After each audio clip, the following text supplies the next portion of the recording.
That still said Eric the Dad on that intro. Oh, it sure does. You put the new one on? I did not, apparently. Well, this is the end then. Starting over because Locksteady already fucked up. Meh. Anyways, It wouldn't be Thursday. It wouldn't be Thursday without a mistake from DNA. But at least here we are, live for our 49th. That's 4. And what is this? 9? I can't fit all these numbers on the screen. It's so many. 49 deep. The 49ers. San Francisco. Cool. That's sports. We don't do sports here. Dose of sports acumen. I'm out. DSA.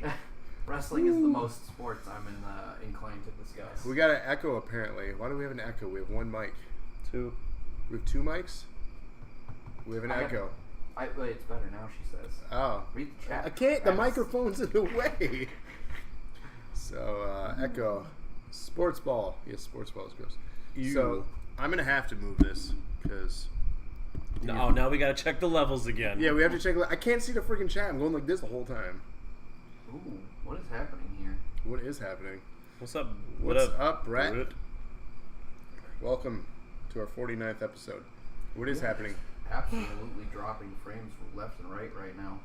Are we? Yeah, Is it because I'm uploading something? could be. Oh, yeah, Our- so that, Our yeah. kilobits is What were you clear in uploading? the red. I'm uploading videos that I need to upload. That would be why. Don't cancel it yet if you didn't already. I'm about to. Don't Give it a cancel. second. Well, because I'm getting on the display over here. It's saying that we're bad, but He says so it's let's gotten move better. forward for a minute and let's. So he said it gotten better. Just a little. Yeah. So is the up road. Hey, there's Andrea. Bye, Andrea. Oh. Well, let me know. Oh, hi. It Didn't keeps see freezing you up for there. a second. Is it better or no, is it it's- choppy? Is it choppy? Okay. I'm canceling it. Yeah, we're already back in the green now. Cool beans. Okay, well, Like instantly, it went back in the green. apparently I can't Sounded upload. like you said Red? cream. Uh oh. Went back into the cream. Yep. Oh God, yes. Oh God, yes. What? Audio's fine. Okay. So, let's get things going here. We have not as much as we normally have to discuss, but I'm sure we can talk because we tend to do that. That's what we do. Especially Rob. He never shuts up. True story. But that's why we keep him around. I think. No, it's because he knows computers.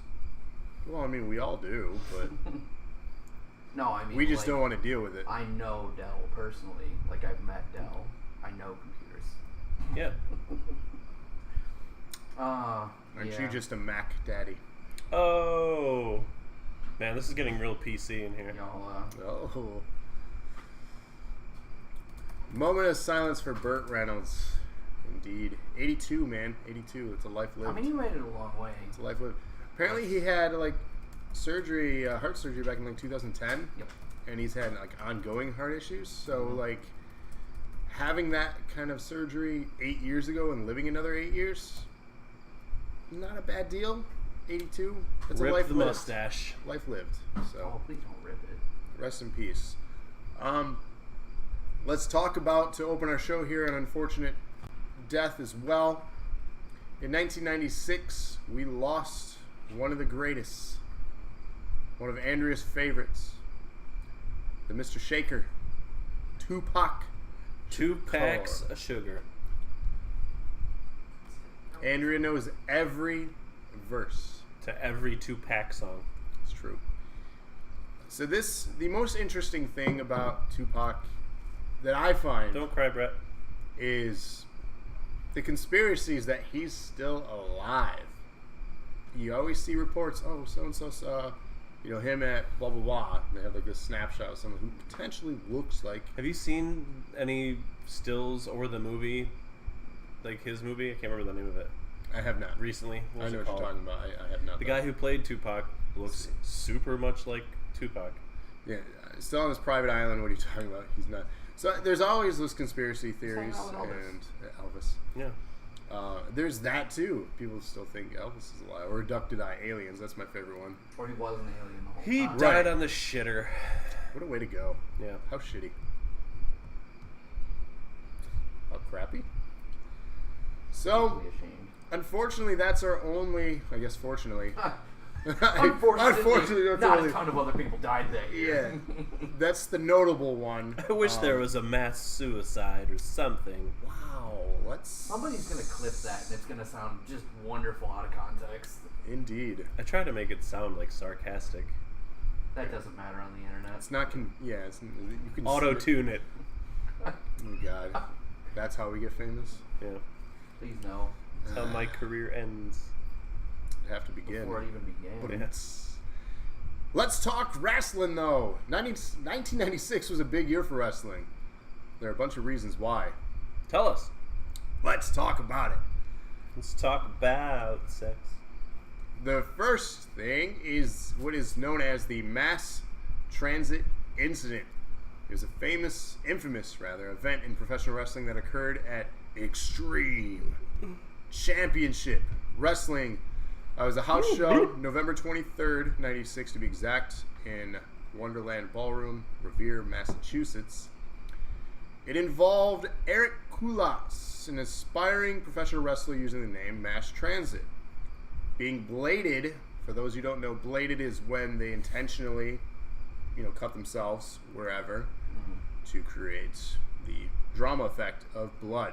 While he was being bladed too deeply by New Jack of the Gangstas. Eric Kulaks, like the stupid looking pants. During a tag team match. Two of Koulas' arteries were severed and he bled profusely and passed out and needed to be escorted out of the arena with medical attention. Further controversy arose when it came to light that Koulas had lied to ECW owner and booker Paul Heyman about his age and professional wrestling training. The incident led to a future ECW pay-per-view being canceled until it was negotiated otherwise. And a lawsuit from Koulas' family went down as one of the most notorious moments of lore in professional wrestling history. What the fuck? And Never of heard course of it involved New actually. Jack. Yeah. Yeah. If you read the follow-ups to that... Brett knows. See, New Jack needs to chill. Yeah. If you read the follow-ups to that, it was New Jack, as discussed, and the kid went to him and was like, I've never done it before, can you do it? New Jack was like, yeah, I got you. But then obviously, did it too deep. But then as the kid was leaving to keep heat during the event, he was like, I don't even care if he dies. This stupid white boy shouldn't have been in here. It just went off. Like, New Jack's whoa. fucking crazy. He, on some of the recent deaths, most notably Jerry the King Lawler's kid, he was going off on that. I'm not going to repeat anything he said. You can look it up for yourself. But New Jack is notorious for being a piece of shit. I'm sorry, but fuck you, New Jack. You're an asshole. You put on some bloody fucking matches, but you're a piece of garbage. Good He's performer, a bad human. Yeah, bad human. Douche Bigelow. Yeah, definitely. Big old douche bagalow. Can So, you say that anymore? Is that allowed? douche? Yeah. Douche, I think, is still allowed. If it's not, you're a douche. Yeah. So clean that vagina. That Is was that what they do? weirdly short list of notable events to open the show. No, there are more. Douche. No, I know, but like at the outset, I'm like, one thing, huh? Like, I feel like this year was more interesting than just that. See, Brett says he beat up some dude because he botched a move. Oh, I heard about that too. Yeah. See, yeah, New Jack's not great. No. But let's talk about some award-winning wrestlers here, Eric. You want to kick some of these off for us? Some people who were great. Some people who are. Hold on, great. I want to wait for something to pop up on. New Jack is crazy on that shit. Okay. That's just the cover of PWI for 1996. No, I used Did you my. ever collect those or read them? No, No. I used my I did free. for a short minute. I used my free sub, but it didn't pop up. Oh, I was waiting for it to pop up. Anyway, Oh, I wonder why we're back down to 2. yeah, Why don't you because tell people about mine didn't that? re-up. Why don't I tell people about what? The fact that if you have an The Amazon Prime account, you Primes. get Twitch Prime for free, That'd be it. and then you can use that free sub that you get to subscribe to any channels. Tell the camera, not me. I know how. Oh no, I'm just asking you if that's what you want me to tell them. That's the one. Okay. I forgot what I was going to say. So for the year What of is that? 96, there was a bunch of PWI Wow. So okay. many that Hulk A lot of Hogan. categories. Brett says Hulk Hogan. Hulk Hogan. So for the year of '96, the PWI Wrestler of the Year was none other than who is now. He's doing the Hogan theme in chat.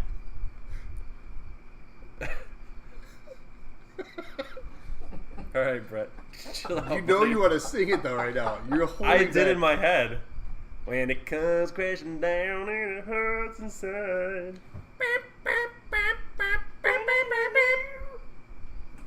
I know more of it, but I'm not going to. None other than now the Big Show, then the Giant. The Giant. He was so young and giant. God, why does he have a unibrow in that picture?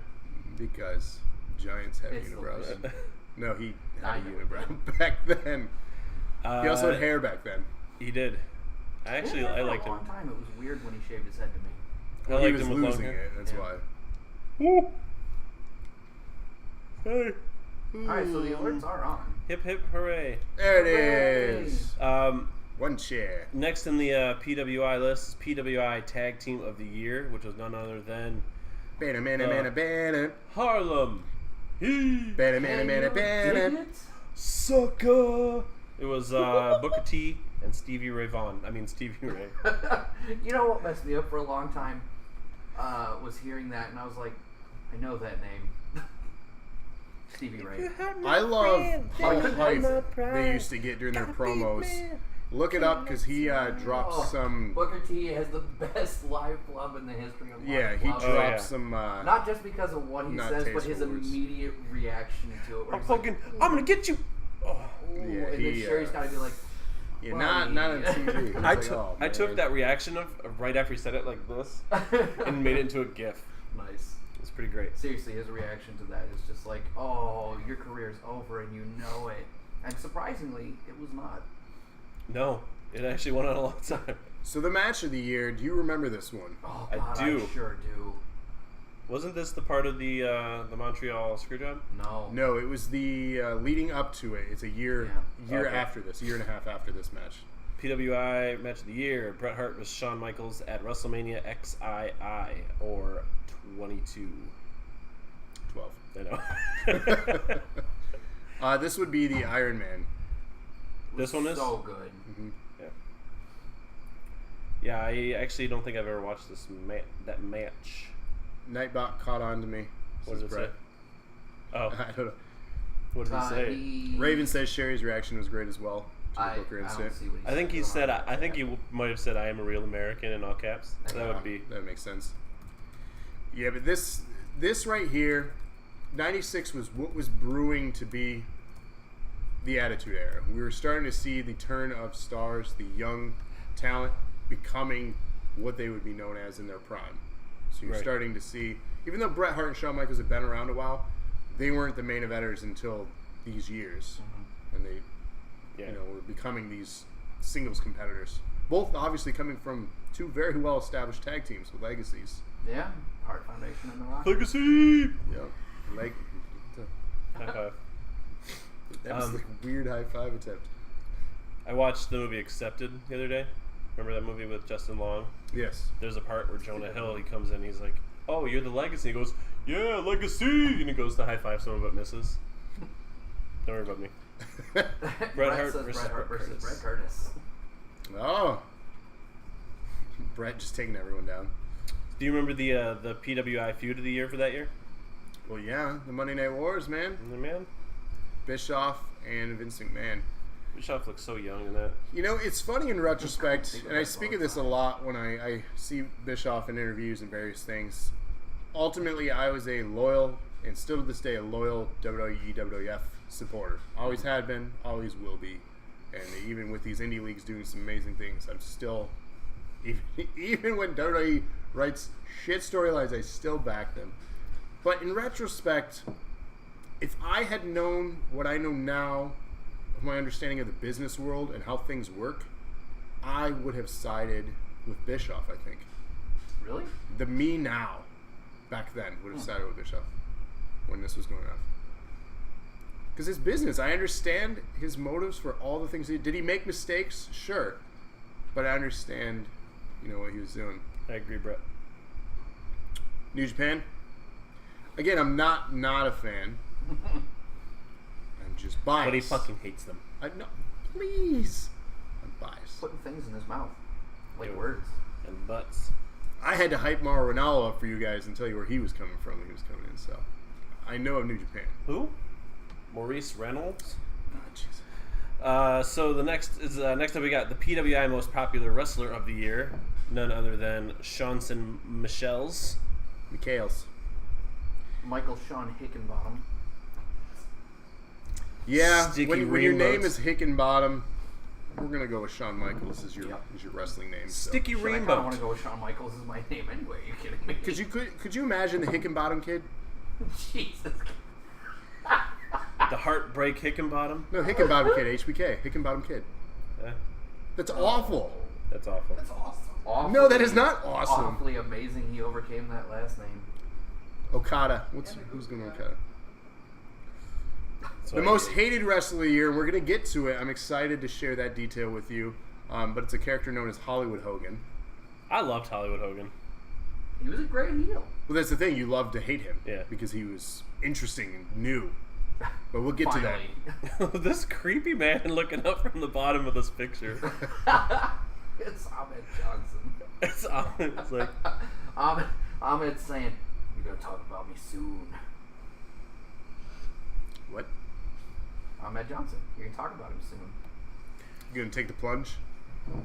The Pearl River plunge. Is this finished? I wanted to be a fan. You wanted to of be him. Ahmed? Also, yes.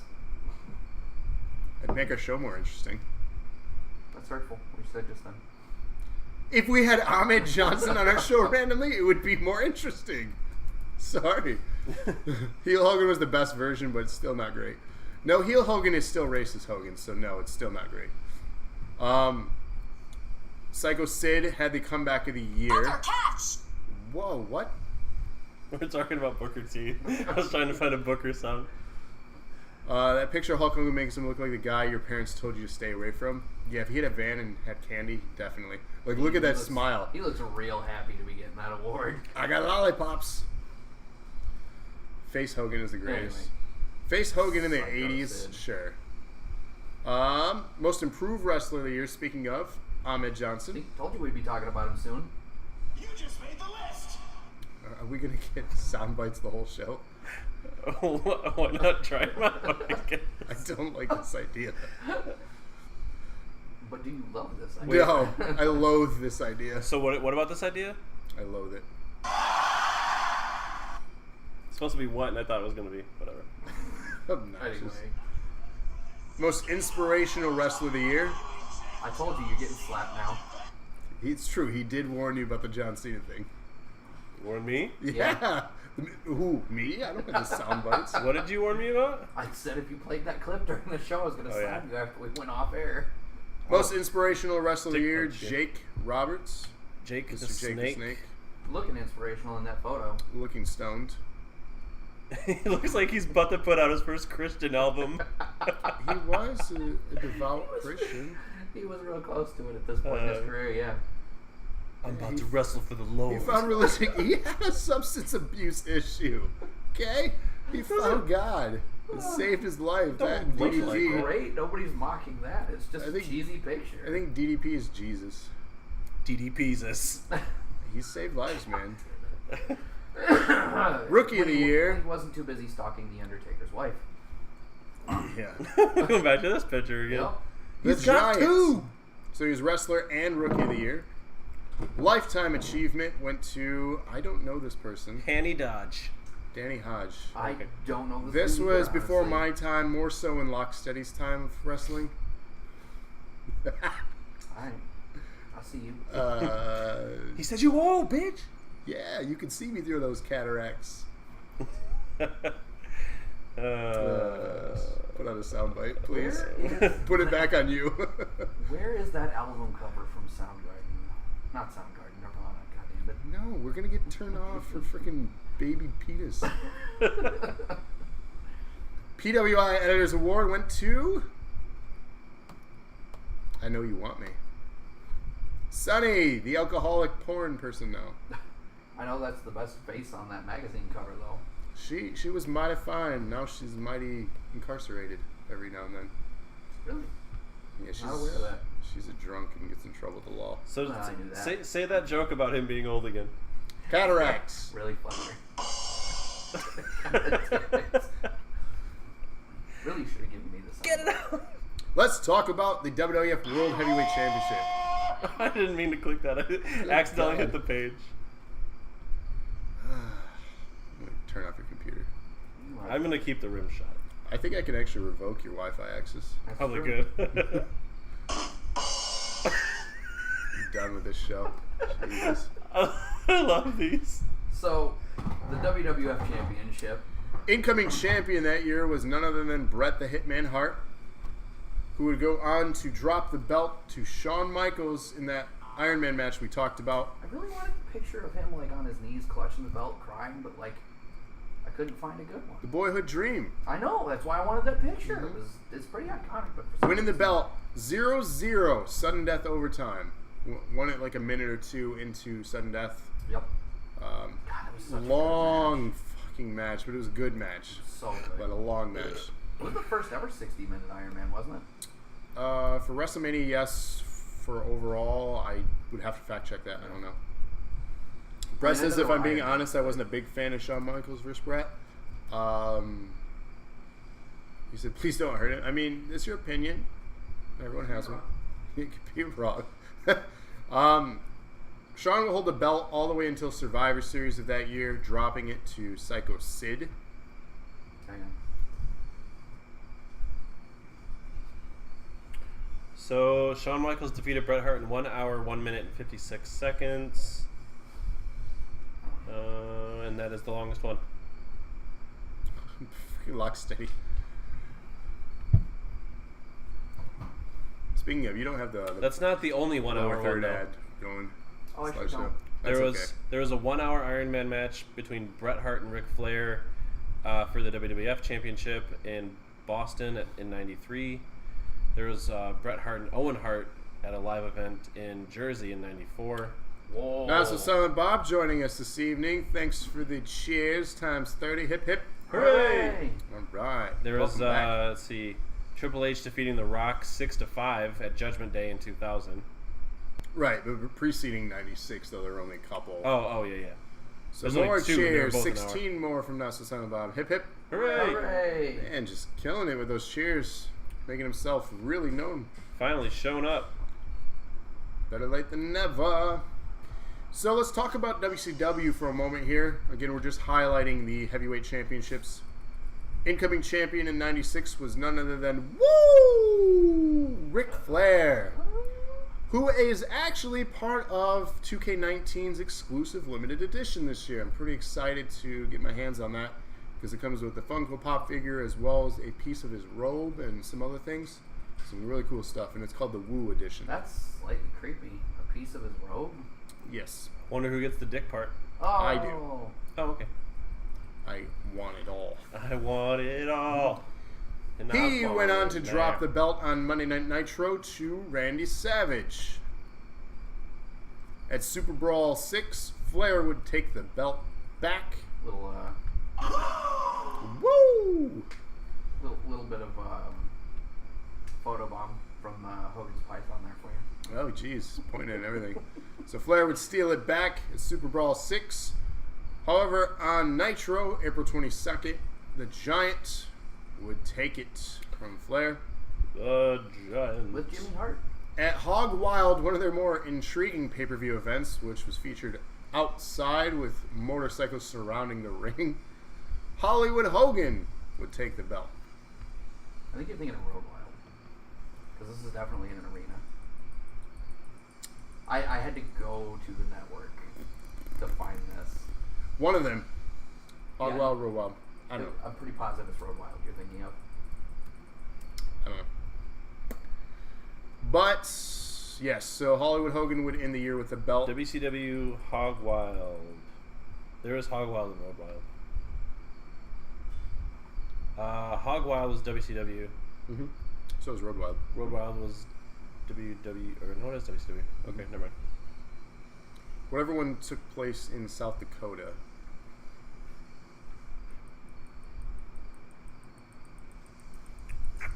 while he's doing that. Looking. Let's talk about some debuts. Some divots. I can't find it. I'm done. That's fun. Shows you how much research I did in school. I can't. Boom! So Mary Maria Apache. Apache? I don't know this person, I don't either. but they debut.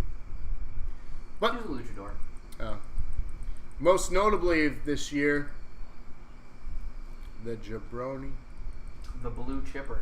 The blue chipper. This guy, God. And because you can't truly appreciate his aesthetic at this point in his career without taking in that hair, I also have this one. You know Even what, he comments on that. Yeah, you know what his comment was? Well, not quite yet. I don't think that's... But after a bunch of years, you know what else he says? Because he's like, you know what?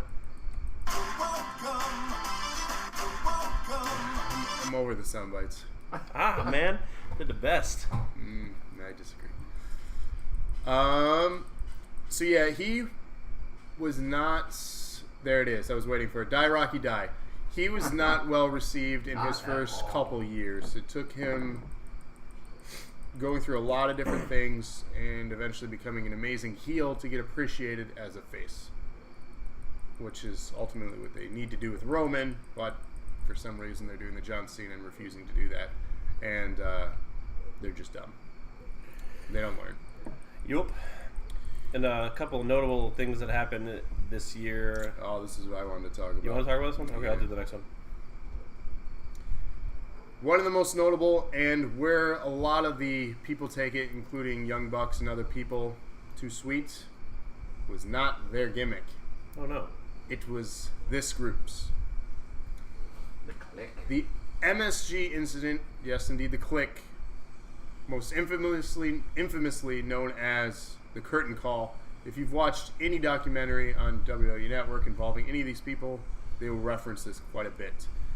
If you don't know, it's an incident where face and heel wrestlers on this screen here, Shawn Michaels, Triple H, Diesel, Razor Ramon, otherwise Kevin Nash, Scott Hall, embraced in the ring at the end of a steel cage match between Michaels and Diesel. Due to Kevin Nash and Scott Hall having announced they were leaving for WCW, which we knew how that worked out, at the end of the arena show in MSG, the incident will have a major impact on the careers of Triple H, and his push will be stalled for not just several months, it's noticing several months, but quite a long time after that. He was basically blamed and punished for their actions of breaking kayfabe. You gonna be okay?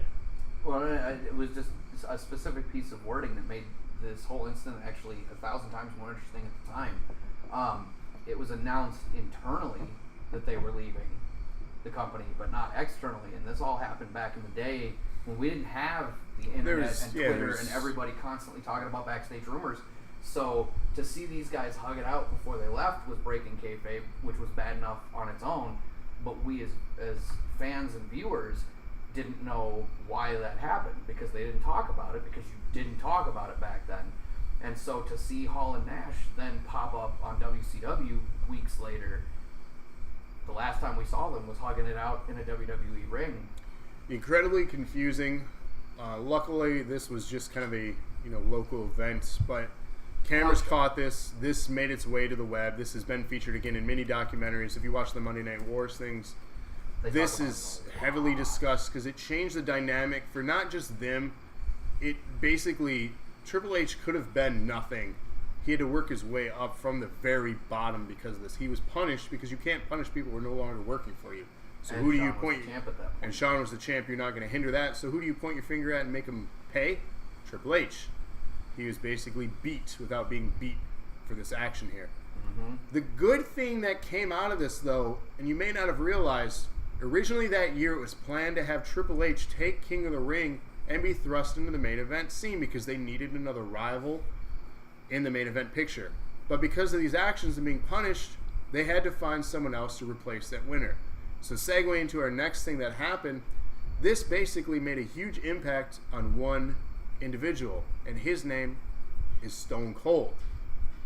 So tell us what happened at that King of the Ring in '96. Well, after winning the King of the Ring tournament, final by beating Jake Roberts at the King of the Ring tournament pay-per-view. Stone Cold mocks Roberts and his born-again Christian gimmick during the coronation segment by stating the following. I'm not even going to try this. You sit there and thump your Bible and say your prayers, and it didn't get you anywhere. Talk about your Psalms. Talk about John 3:16. Austin 3:16 says, I just whooped your ass. And immediately, the Austin 3:16 phrase catches. As does his gimmick and his foul-talking, beer-drinking, disrespectful to everybody heel who fights to his last breath. He dropped the Ringmaster gimmick shortly before that. And both of those will spark Austin's rise to stupor stardom. So for those of you who don't know, he was the Ringmaster when he was in his early days of WWF. He was in WCW for a brief moment, stunning Steve Austin. Well, he was there for a while. We talked about in '95 when he took the IC belt from Ricky Steamboat. Right, And like lost it. three or Dickie 4 years. Rainboat Yeah. knew he was coming up. He was a balding blonde that was never really getting the push he deserved, and he didn't have a gimmick yet. He was too happy, too smiley. He was too Bailey. They didn't know what to do with him. It took him repackaging and figuring out, and the likes of someone like Paul Heyman, and fine-tuning him for a short period in ECW until he found that inner anger, that beer-drinking Texan that he is known as, to really kind of define Stone Cold in the early stages. And then you had the Ringmaster still trying to figure out what Creator wanted to do with him, but ultimately, this was the defining moment for what we know Stone Cold as. That was so weird watching the Monday Night War thing and seeing them talk about when he came from being stunning Steve Austin as part of the Hollywood Blondes with Brian Pillman in WCW to losing Brian Pillman to WWF to winding up ultimately in ECW where Paul Heyman let him off the hook, and that's effectively where Stone Cold started, like you said. Mm-hmm. But then like watching that documentary and seeing him start Stone Cold in ECW and then have Vince go, all right, bring that guy up, and then immediately to cut that gimmick off and stick him with DiBiase as the Ringmaster right away was like... Well, they don't want to what give are you credit doing? to Paul Heyman for creating this. They Well, wanted to sure. say, we created this, because that's how Vince is. Yeah. You'll notice he still does that with talent he acquires from anywhere. He'll slightly tweak them to say they're his own. The most notable thing, though, is not Stone Cold this year. There is something more significant, and it happened July 7th, 1996. After 15 years of playing an all-American superhero, Hulk Hogan, out of nowhere, turned heel, surprised the world, and joined the NWO, or the New World Order. He joined Scott Hall and Kevin Nash, who were recent comers to WCW, which we just spoke about, and they were making themselves known as the Ultimate Heel Faction, and, basically saying, you know why we're here, and going off on that. So cutting promos, interfering, just showing up. They had real names, and it was the change in direction that ultimately is putting WCW on the map, cementing them as a ratings competition. So this occurred at the main event of Bash at the Beach, a hostile takeover, pitting the outsiders, obviously Hall and Nash, and a mystery partner, which in retrospect, of course it's Hogan, right? But they had so many other things that they were trying to allude towards. If you didn't know, you wouldn't have known, because again, the internet, not a thing really. Yeah. So they're going against Savage, Sting, and Lex Luger. Following the match, Hogan explains in the interview Mean Gene that after all these years of being wrestling's ultimate good guy, he was sick and tired of being underappreciated by the fans. So Pull the Dolph Ziggler. he's pulling a perfect heel. Seen as shocking at the time, Hogan's heel turn would later be acclaimed as setting the standard for face-to-heel turns and would contribute greatly, as I mentioned, to WCW's success over the next few years. This was truly a turning point, not just for WCW, but for wrestling entirely. It ushered in the ratings, just huge climb from maybe a few million to multi-million viewership on a weekly basis, bouncing back and forth between the shows, and attributing to what we know as the Monday Night Wars. Not necessarily the Attitude Era, but the Monday Night Wars. But, yes, incredible that something so thinking of simple was such a huge thing now. Because, of course, just make him heel. How would Yeah. you know that would have such an impact? You don't. You don't Right. until you do it. So And it's, by gosh, they did it. if you get a chance and if you have the network, watch that pay-per-view. It's cool to see it play out, and definitely watch the Nitros after that for the next few weeks because they had Yeah. some really unique storylines. It's not something that WCW is great at, especially continuity of storylines. Eric. I didn't even mean to do that. Jesus Christ. So So himself. that is our wrestling in I scared '96. myself. We're gonna talk some video games now. Shia. So this is a good one. Did you guys get one of these? So in November 23rd of '96, obviously, Bandai came out with this little note. Maybe now that I think about it, not a lot of people probably know what this is. I think it was called like a Tamagotchi. It might be. Yeah, You might be right. a Tamagotchi. I called mine a Tamagotchi, dude. I was like, bro, I got my Tamagotchi with me. You got your goach, bro. Please never say those words out loud ever again. You got your goach, bro. We should make a T-shirt. It's just gonna be a Tamagotchi, and it's gonna say, "You got your goach, bro." I feel dirty just hearing it. Ah, I love it. We lost Travis. He's finding his goach, bro. Did you guys have these? I did. No, Yeah, I was too I had a poor. couple Tamagotchis. That is still the same one from when I was in Do you have one that's still alive? 5th grade. No, the batteries are so dead. I had a Nakamichi Dino, a Rugrats. So you had your Rugrats one. If that's not Reptar, I don't know what they were doing. It's Reptar. Okay. Yeah, it's definitely Reptar. Nakamichi Dino. Authentic Lie. There you Tamagotchi and an off-brand one. But I had 4 different ones. go. I could never keep them alive more than a week because I'd always forget during the weekend. Yeah. They had a Pikachu one that came out What? in the late 90s. Oh, I would totally would The have Pikachu one? Yeah. Yeah, I see that one. I just The ran girl up I was and dating downstairs. at the time had one, and I constantly sold that. Raven says someone slapped Eric. Is a gotch like a gooch? Yeah. You got your gooch, bro? Tamaguchi? Tamagotchi. Please stop. So yeah, definitely had these. I forgot to bring this up. I was gonna. Glad I remembered. But I don't remember how. I think it was a commercial that I saw these, but it was definitely. I know the reason I wanted one. There was a kid that I sat next to on the school bus, and he had it. And I was like, I need that. How do I find one? How do I get one? And Toys R Us. $5. No, these things are like almost $20. Yeah. Yeah, I know. Like I for didn't have one. I was too poor. right, like these were not cheap. They're cheap now, but didn't they bring them back recently? I think so. Yeah. And they're still just as expensive. And the tech in these things are, I mean, incredibly cheap. But so yeah, those were a cool thing. They have apps too now you can get on your phone. You can still play these games. The Digimon one, yeah. I did have a Digimon one. I traded it, though, I think, for one of these Tamagotchis. And yes, they hooked together and then you could battle. I do remember I that. remember that. And they even had a cartoon for it as well, which is on Netflix. Hashtag better than Pokemon. No. No, sir. Nintendo. The Nintendo Speaking of. 64, the first true 64-bit console, came out this year. Who had one of those? It's Yeah. the first console I ever got. The 64 was your first console? No, I'm sorry. Wow. I said this many times that I had the SNES first, but this SNES. is... I got this at Christmas. I don't know why I said... I just lied The to everybody. Digipet. Oh, that you lost? no, this is a good story.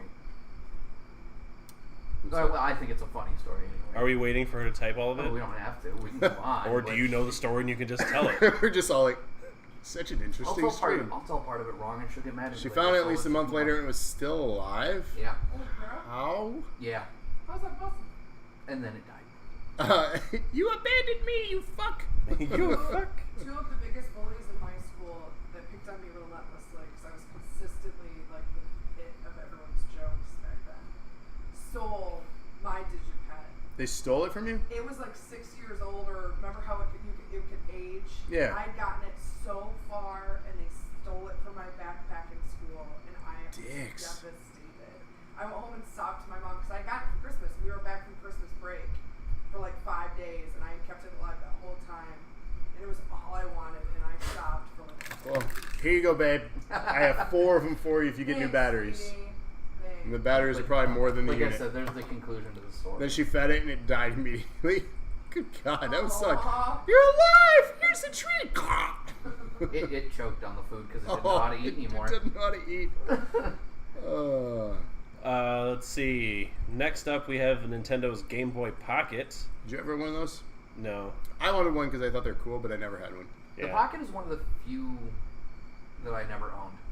Yeah, I never owned a Pocket. I had an Advance. I had a Color. I still have my Color. I still have the original. I think I don't have my Advance between anymore. Sarah and I, we have a Color floating around the house, I think. But I've definitely got 2 original Game Boys, the gray one and then the limited black one. So it's 30% smaller. Did it have a backlight yet? No. No. Still not yet? Still not backlit. That's so annoying. The first one that was backlit was the GBA SP. Yeah, Yeah. Everything before it, you had to have a light. so annoying. Didn't they make those lights you can put on it? Yeah, I had that for my original one. There was But one that was like a light and there was a magnifying I had the glass. Yeah, I had magnifying that as too. well. They also had the case with a speaker, the improved speaker. Yeah. I was going to say, have you never seen the Game Boy, this isn't even my final form thing? Yeah. I might have to go find that real quick. We can move on, but... Yeah, I always wanted a Pocket just because the smaller design of it, but never got one. Next up, Gaming Titan. Valve, such a good company. I've been wanting to get back into Left 4 Dead recently. We've been wanting to play that for a while too on PC because it was like super cheap at one point. That'd be a fun one to play as a group Yeah. if I could find it cheap. Tom Clancy and Virtus Group found Red Storm Entertainment. Corp. Coop.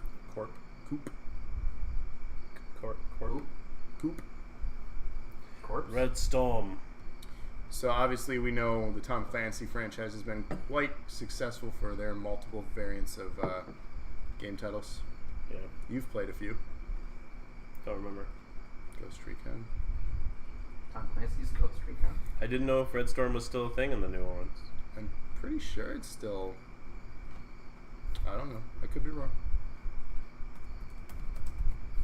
I don't know whether it is or isn't. The point is that Tom Clancy founded that. Right. So, 96 also saw a major shakeup in the crowded home console market with the Virtual Boy, Atari Jaguar, 3DO, Sega CD, 32X, and the CDI You know all what? being discontinued. All of the Tom Clancy games up until The Division were Red Storm. You know what wasn't? The newest Ghost Recon. Really? Yeah. The most recent game that was published by Red Storm was Star Trek Bridge Crew in 2017. So they're still a thing. Yeah. Any of those consoles that are canceled here, did you ever own any of it? Virtual Boy? I think it was garbage. I told you my story already. I'm pretty sure I said it multiple times now, the Virtual Boy. I think so. How I traded for Nintendo Power magazines with a neighbor. Then his mom got mad, made me trade back. You traded for that? I traded my stack of Nintendo Power magazines for a Virtual Boy. Oh. No, you didn't tell Which, that. in retrospect, well, I guess yeah, now, he's told us, right? if I that don't kid were to have that stack of Nintendo Powers, which They're probably started worth with more than the issue Virtual Boy. 1 all the way to whatever, in pretty good condition, it's probably, like he said, worth more than the Virtual Boy is Yeah. now. Oh, yeah. So, like, long term, that mom made a mistake. She She should have did. let me keep the damn Virtual Boy. Yeah. With all And 5 games and I would have that been came out pissed. for that- it. Right. Do you still have those Nintendo Power magazines? I do. All right. Wow, really? Yeah. So I have an unopened anniversary one, too, of Mario. Nice. So let's see what we got next. Next up, January 29th, 1996. This game came out. Come get some. Duke Nukem 3D. I don't think that was loud enough. I need to do another one. Please don't. Looks like you're fucked. Wow. Looks like Rabbit's off the show. Finally! Oh my god! Almost a year. It took so long. And doing tryouts if I knew these buttons would have did it. It would have done it. Put your pants Two. back on. No. It's a breeze. Did you guys ever play Duke Nukem 3D? Yes. Oh, yeah. So much. fun story about this. I used to. It was actually in this neighborhood. My babysitter was 2 doors down from us, so they would watch us in the morning. My parents went to work before school. Mm-hmm. Her husband had Duke Nukem 3D on their PC, and she let me play it. I was like, what, 96? I was 10. I think that's not horrible. Well, for that time, You're like, get some. I was like, come get some. I'm here to kick ass and chew bubblegum, and I'm all out of bubblegum. I'm all out of ass. All out of ass, just chewing gum. Such a boring thing. I remember getting through all of it, and then like the end of it was, I think you like kick the monster's head through a football post or something, Yeah, I don't through a remember. goalpost. I just remember because that's I was how like, Duke Nukem Forever opens. Is Oh, was it the recreating end? that scene? oh okay. Then I remember seeing that and like, Which that game was So bad. so good, but so bad. It was way more bad than good, though. I wanted it to be better than it wound up being. it was fucking great. No, Forever, not 3D. Oh, Forever, 3D yeah. was phenomenal. But Well, Forever for as was- long as it was in development for, you were like, oh, this is going to be the best game ever. 10-year development cycle? Are you kidding? No. You know what game was the shit? Our next one. Yeah. Or ones. Well, these are to note here, these are the Japanese releases.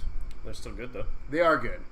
They are Pokemon Red and Green, which, as you they're know, Pocket Monster Trainer. yes. So Pocket Monster, translate Pokemon here. Red and Green was Japan. We did not get a green until Leaf Green. Well, In America, they did release the American version of Green. which Yeah. is blue, No. No, they released a green cartridge. which is Leaf Green. They released GBA. they released the Game Boy version of Green Yeah. in small markets. I don't Yeah. remember if it was in the U.S. I don't believe U.S. ever got green. I'd love to fact check that, though. Oh no, that's definitely When did we get green? I can tell you for certain that we I had got it. it. I had red, blue, and green, and then I had yellow. The only ones I remember is red and blue here, and then yellow. Yeah. For the people wondering, where these fit, it's this is what we got 2 years later. Right. And then yellow was adapted The from special edition. That one came out before Green. My history is incorrect then, if that's what you're saying. Oh, cool. Thanks, Flea and Tick commercial. What? On Wikipedia, this little ad came up for Simparica. Give us money. I'm trying to find the date. Well, it was 98. February 27th, 96. Oh, Right. wait. For The green, That's red, probably and the green. Japanese one. Yeah. Yeah. Maybe they were just bootlegs. Because there's definitely legit box art, instruction manual cartridges. I've seen them physically. I mean, that's fine. But The maybe only they- one maybe I they know were is just Leaf bootlegs. Green. Maybe they were I've bootlegs. never seen a cartridge for just straight up Pokemon Green version. Yeah.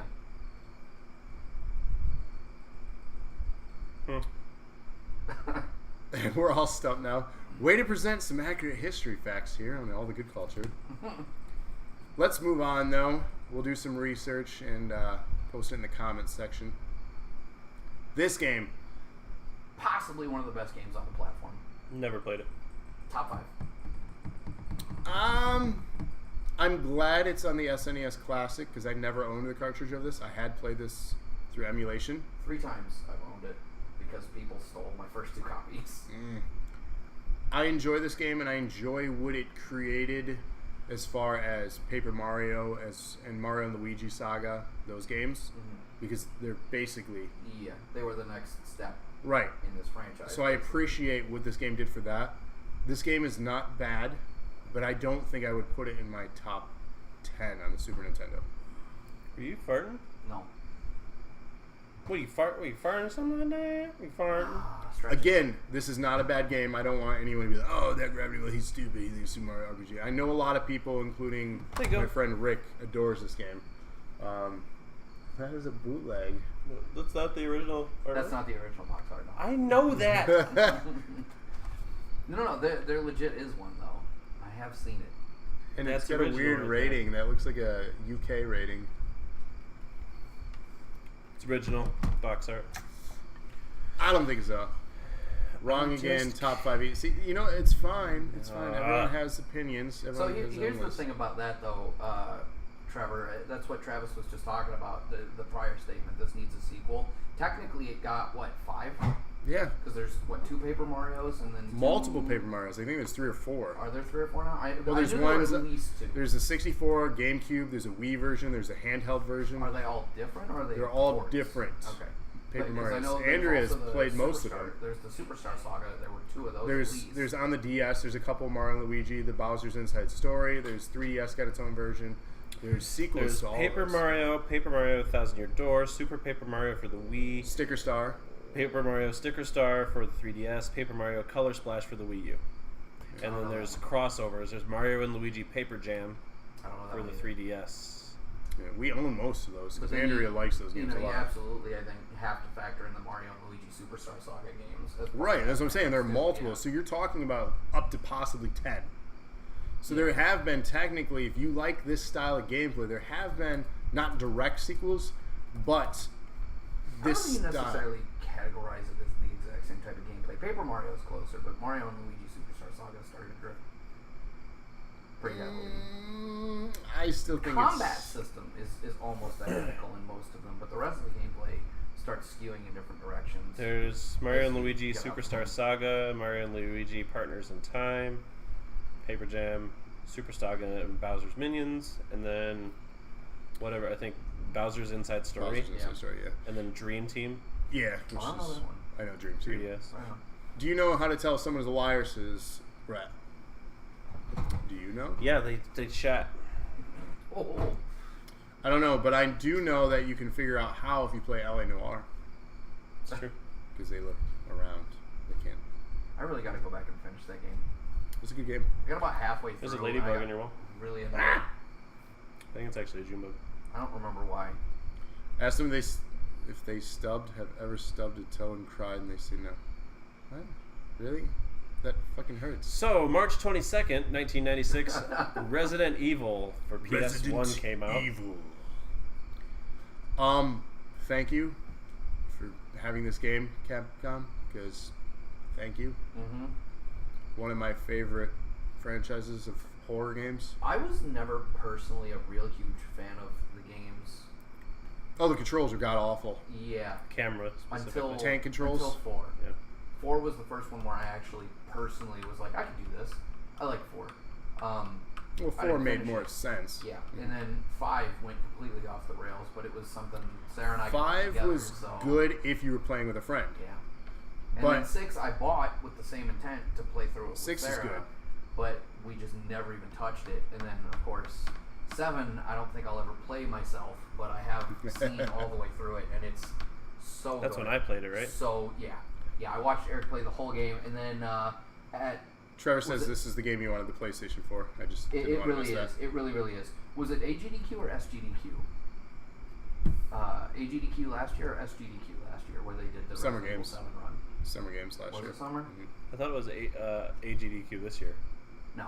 No, it was last year because we were talking about it when we were getting together. Yeah. It was definitely 2017. I just couldn't remember if it was awesome or summer. Yeah. If it But I was watched 2017, that then it was whole- summer. I watched that whole run. Not that it was all that long. Dude had just amazing shots and clipped through stuff, and It was like had over his an hour or pathing two, and that down. was it. Yeah. Here's a franchise that got kicked off by ID Software. Quake. Anyone ever heard of Quake? Ooh. Yeah, dude. Oh, so the main... Okay, this is going to be a little backtrack to Resident Evil. The main story for Resident Evil 7 is 9.5 hours, which, if you're me, you can beat it in 4 hours. I kind of want to do a stream of that in October. Do it. Play it all the way through. Yeah. Yeah. Do it. Okay. Do it on a Friday. We'll God of War 3 it. I will stay up with you the whole time. Fridays It's are not going to weekly- take me that long. Fridays are weekly dosage. Yeah, but we can do it after we go home. Oh, Yeah. okay. And then you can be able to stay up too. Yeah. Probably not. Because Saturday. Anyway. I get up at 7 a.m. on Saturday with the kid. Anyway, So point bad is, for you. yeah, dude, I totally played the shit out of Quake. I didn't play the first one nearly as much as I played the second one, but I did play both of them. Quake's good. I like The only one I played was Arena. Mm. So. By the time I gave a shit about arena style shooters, I was already on Unreal Tournament. Which was better. Way better. Mm. I mean, I played a lot of Quake 2 for the mods, because the mods for Quake 2 were way better than UT, but I played the shit out of some Unreal Tournament. You know they just made a new Quake game, Quake Champions this Yeah. year. We saw that at E3. Did we? So this game, when it came out, blew my mind because Quake? no, this next The next one. Oh, okay. It totally changed my perspective and opinion on what games could be and what they potentially could be in the future. It also and especially with changed. the franchise Yeah. that they did it with. Right, they took a huge risk, and right off from the loading screen, when I could take my little floating hand, grab his nose, grab his hat, and mess with him and spin his head around and just have it be playful. This is just the menu of the game. What game? Let's go. Super Mario 64. Holy crap, this game was good. Yeah. It's alright. Just kidding. It was a good game. Amazing.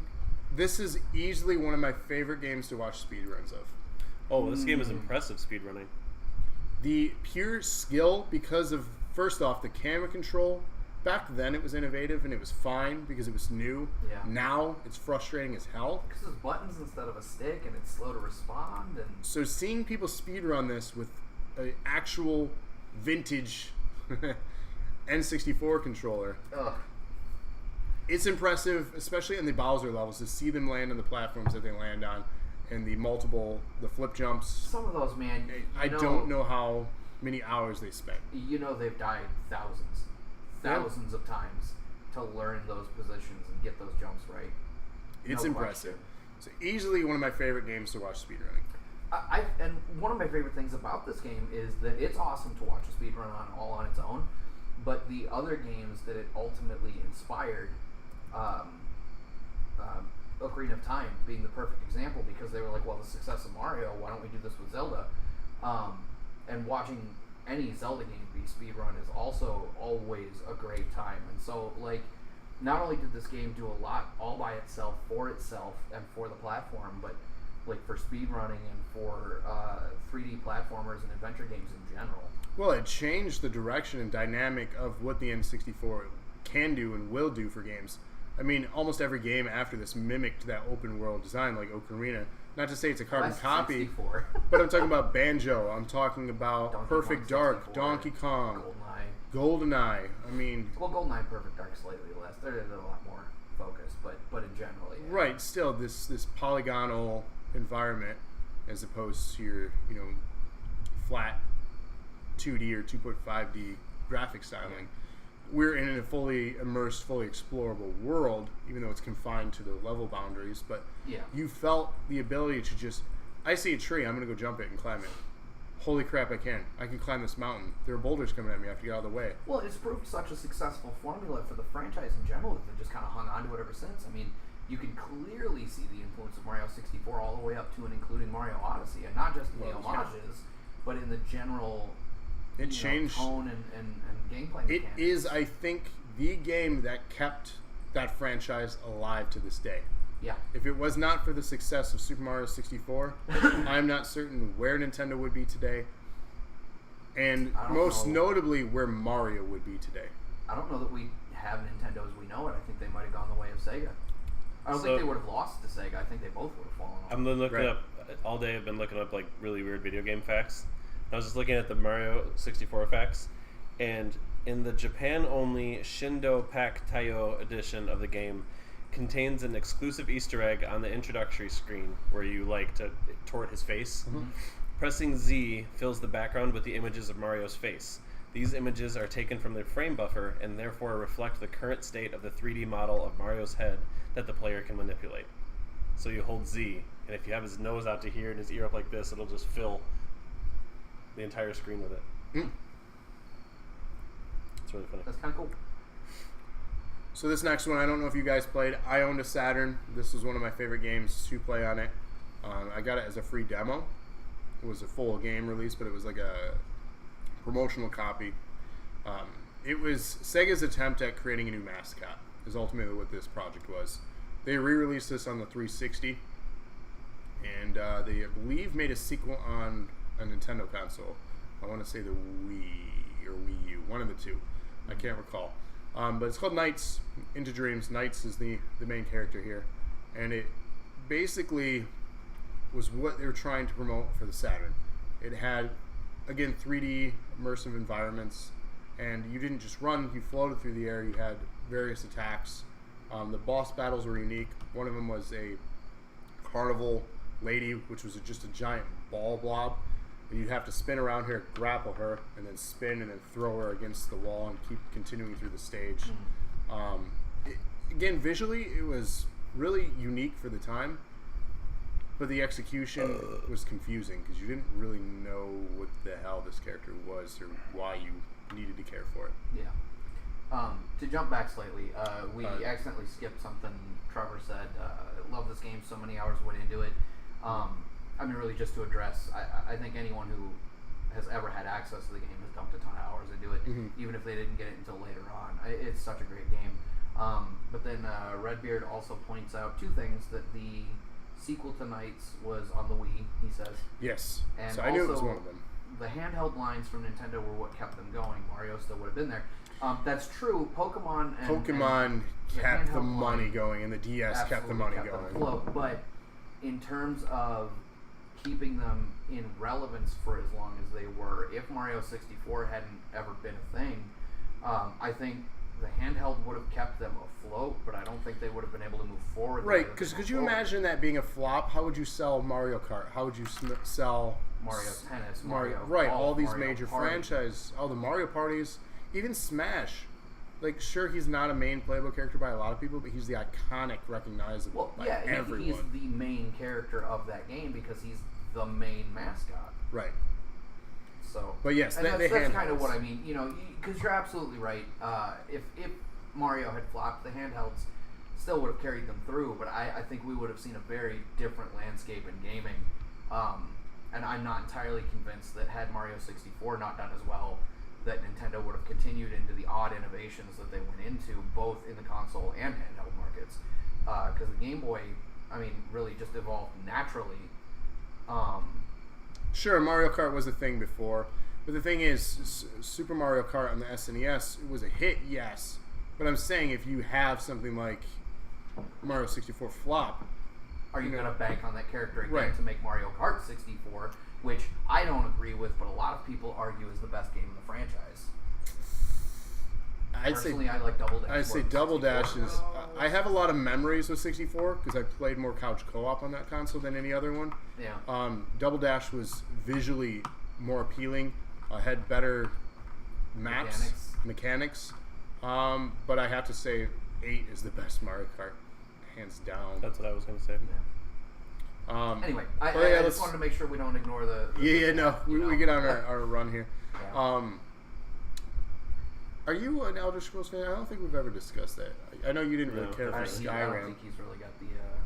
Time Yeah, let's go. or It's a time dump. attention. Because all the Elder Scrolls games are very I did play Morrowind slow burns. Yeah. a bunch. PC or Xbox? Xbox. Yeah. You'll need to unlock your. Fuck you, iPhone. We said nothing about Siri. Are you serious? Anyways, We could have a whole episode arguing that point about whether or not Mario 64 was that pivotal. so Bethesda here on Windows released Elder Scrolls 2 Daggerfall. It was the evolution of the sandbox RPG, and it started obviously with Elder Scrolls Arena. I did not play these. The first two, my first was Morrowind. My first was Oblivion. It's a good one to start. I didn't care for it. Really? Andrew, I I didn't believe like your favorite is still Oblivion? Oh yeah.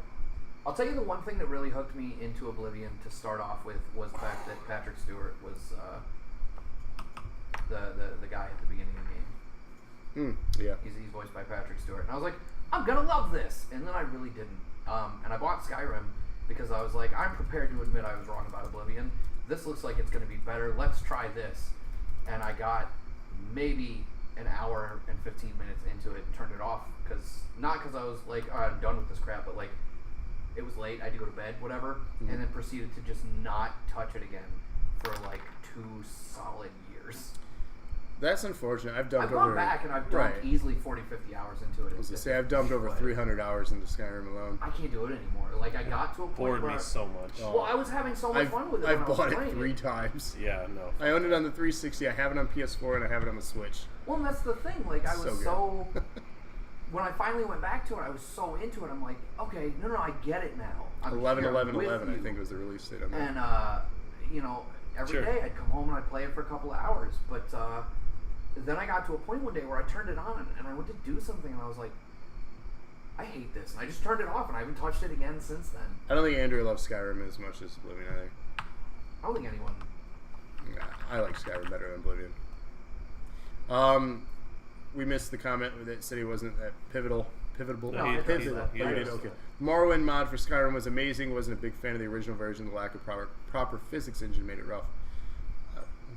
Sure. The physics engine isn't The so thing- much not proper so much as it is not finished.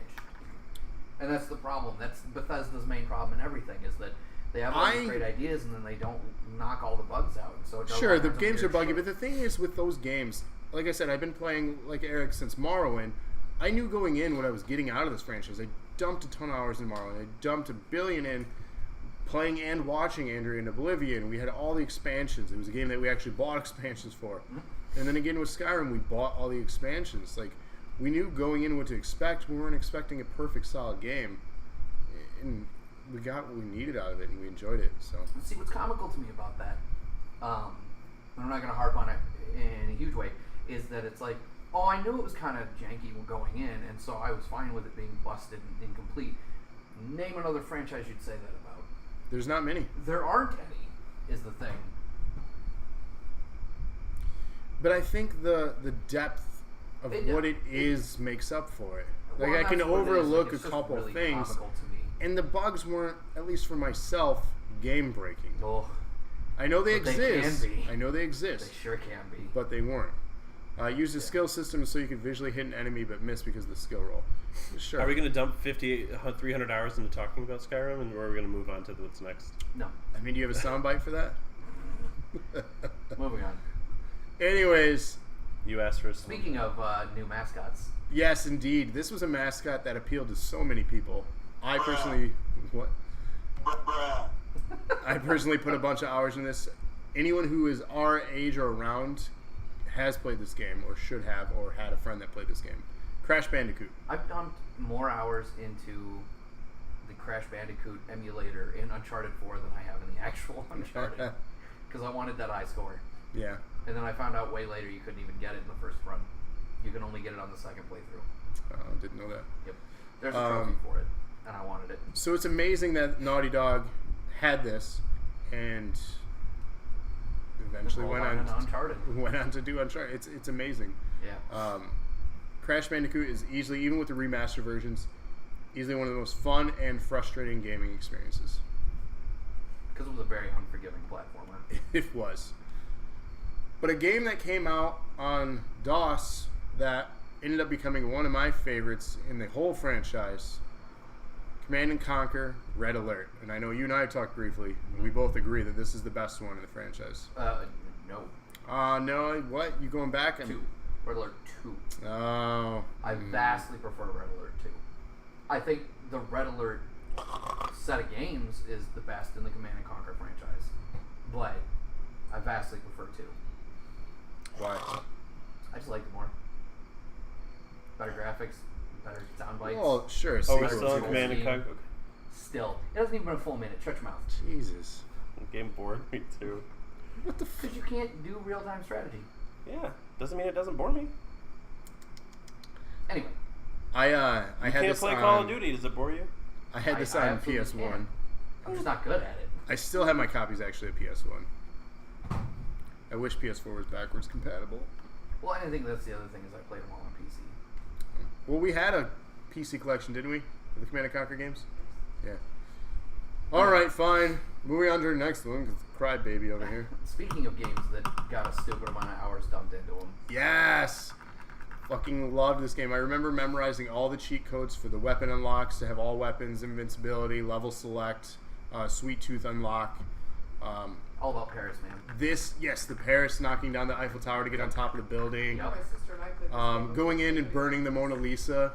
Do you remember that? You could No. napalm it, and you could actually burn the Mona Lisa, Nice. and she screamed. I did not know that. That's one I There missed. are all kinds of Easter eggs in this game hidden, and It was weird how much story this game had, considering great story, and I'd love to see a film out of this. The thing that makes me sad, though, the first 2 games were by single track, and then 989, I believe, took it over the franchise on 3 and 4. We also saw like a Micro Machines version of Twisted Metal, the Head On, I think it was called, Yeah. or I something. didn't play very It much. was on Twisted the Metal. PSP. It was think. PSP, weird stuff. Yeah. But easily, this was the, I guess, ultimate Twisted Metal experience. The most memorable one for me. One of the reasons I got a PS1 was because of Twisted Metal, the first one. And then when I had a PlayStation, getting this game, like Locksteady said, I dumped so many hours into it. Such a fun, fun experience. It was amazing. I didn't have a PS1. The graphics are bad going back to it now. Oh yeah, they're not atrocious. great. Holy crap, it's unplayable. And here's the debate. There are 2 or games. Black? Well, 2's better than Black. Visually, Black had improvements, but 2 is better. But here's the debate. It's not between Black and 2. It was 2 and Vigilante 8.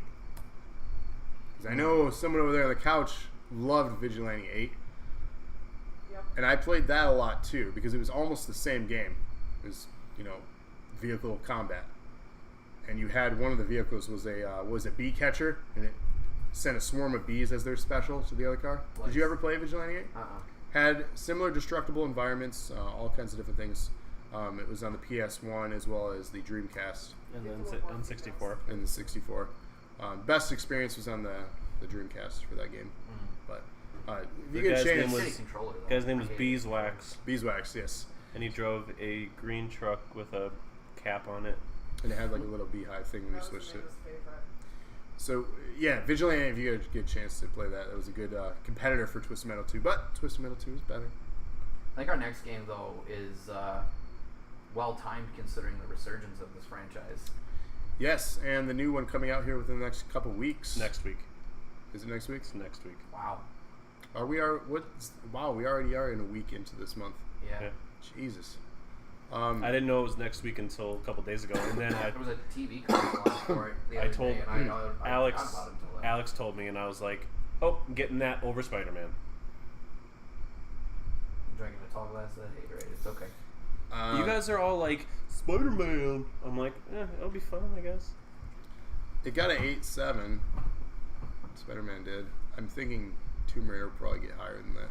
What is the new one called? Shadow of the Tomb Raider. Yeah, Shadow of the Tomb Raider. There's no reviews on it yet. The just the gameplay from Shadow of the Tomb Raider at E3 blew me away way more than the Spider-Man thing did. Well, I mean, it depends on what you're into. 5 days though. There's- I'm not dissing the game. It looks amazing. I've enjoyed the first 2. I didn't play the second one yet, which I have to play. Yeah. Rise. Yeah, it's I should on probably Game play Pad. Well, you don't have an Xbox. I have it at my house. I just haven't played it. Oh, you should play it. I just said that. You should. But yes, this game right here, I had this on the Sega Saturn, is what I played it for. It was also on PS1. And when I had this when it was out, it was confusing. I never really liked the old ones at all. Well, it was confusing. You really didn't know where you were going. You were an explorer. You had really no idea of what was happening as far as the story. The only thing I really liked, and I don't know if this was the first one or the second one, when you could actually explore the mansion. I think that was 2. Was it 2? So I think you start in the mansion and then like you go to different rooms to trigger the next mission. Yeah. So I enjoyed that, but that's really all I remember the old ones, and then they got bad. You know, it didn't get bad. This next one. Yep. Mario Kart 64, speaking of, we were talking about that earlier, so circling back to that. It's the first true 3D Mario Kart game. Endless memories of battle mode with the balloon pops. Easily the best mode in this one, which I wish they would bring back the arena style maps and stop using racetracks for battle mode. What's up with that? Stupid. Give me a giant arena so I have a place to hide. Stupid. You know what game I didn't play? This next one? Yep. Oh my god, so many hours. I didn't play the first one. I played the second one. As I say, that surprises me for being a fan of 3. Which 3 is coming to Switch. I'm very excited for that this October. I'm not buying it again. I did it twice. That was I once totally too am. many. Why do you have to buy it a third time? Why not? Portable. It's portable, dude. It's 100%. That's all you had to. portability. That's all you had to say. That's why. Yeah, no, that's the complete selling point. If it's on Switch and it's a good game, I'm probably buying it again. I love my Switch. I love I'm not portability. gonna dog you for it, man. I love my Switch too. Love but- portability. Honestly, since the Switch came out, compared to my PS4 Pro and my One X, I put more time. Well, besides now, I put more time into my Switch. I can't go that far. If a game's on both, I almost always on Switch or PS4, Xbox. I almost always get it on the PS4, or the Xbox. Depending on the game. For me, it almost doesn't. But the only thing I'm buying though on the Switch are exclusives, for the most part, Well. unless it's a re-release. So.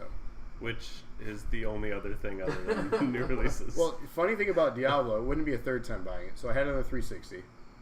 I bought it on the One because I had friends, and then all of a sudden people were like, we're on PS4. I bought it on the PS4. I have 3 copies of Diablo 3 because I had it on Xbox 360, and I had it on I had it on PC first, and then people were like, "Oh yeah, we're playing it on Xbox 360." I was like, "All right, cool, I'll get it on that." And then it came out PS4, and we're still in the middle of like doing all the grind and stuff. So I was like, "Oh, if it transfers over, I'll get it on the PS4." So I did buy it, but it was for like updated graphics. But I feel like if you got it for the Switch, it'd be the same graphics. It's the same, yeah. You're not getting anything. So for me, it'd be pointless. It's not graphics. It's not anything. It's pure portability. Just get a laptop. Just put it on your laptop. Take a laptop with you around. I can't even run editing software on this. This thing is dead. Just love play this Diablo series. 1 on it. And just I probably can't even run that. This Warcraft 2 stole so much of my life, and Ultimate Edition with Ganon, that's another selling point.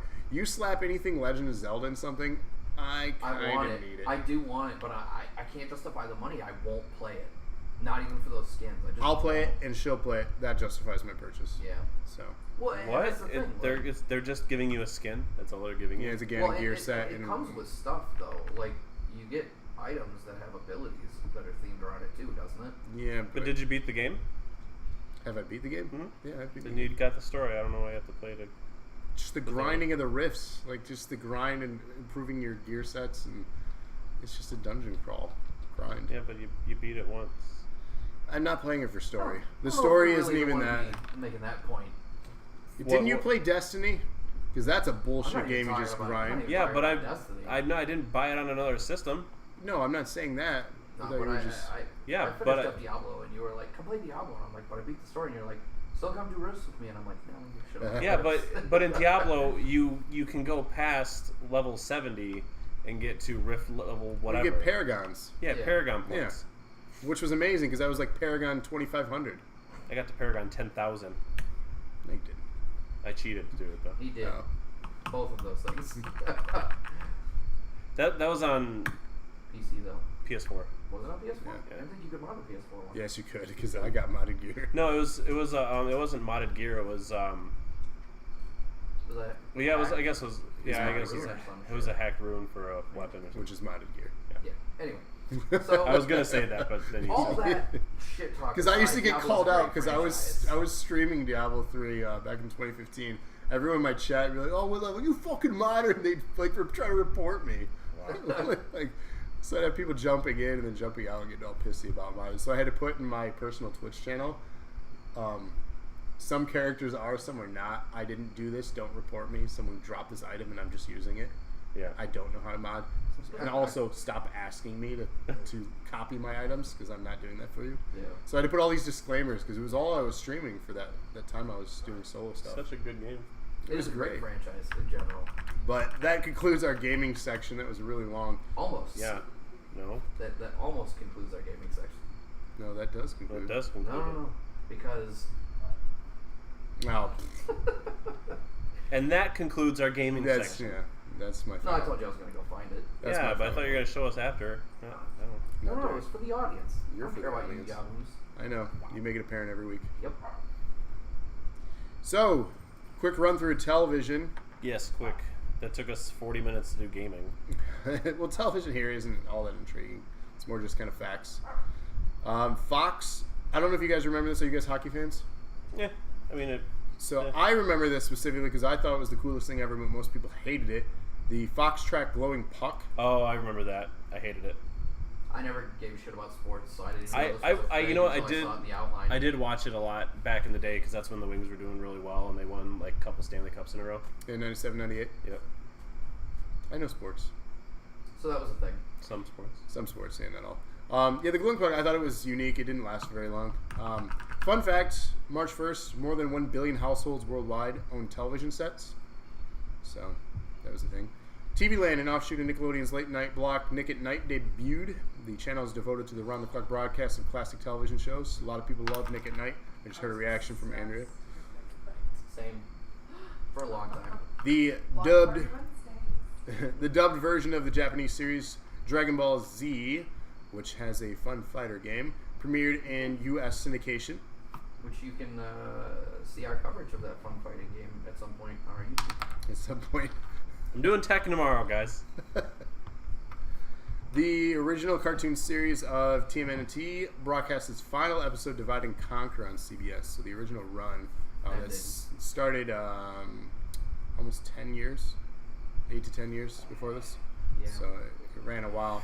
But some notable... Years, I think it was 88. Yeah, so almost 10. Notable debuts. Third Rock from the Sun, I watched this. So It was a did I. good show. Yep. Dexter's Laboratory, I watched a lot of this. The most notable thing from Dexter is Omelette du Fromage. Yep. I still remember Stands that. the test of time. Still remember that one. One of the dumbest The one episodes. that I remember was... Can't remember what he says, but when she goes to push the button.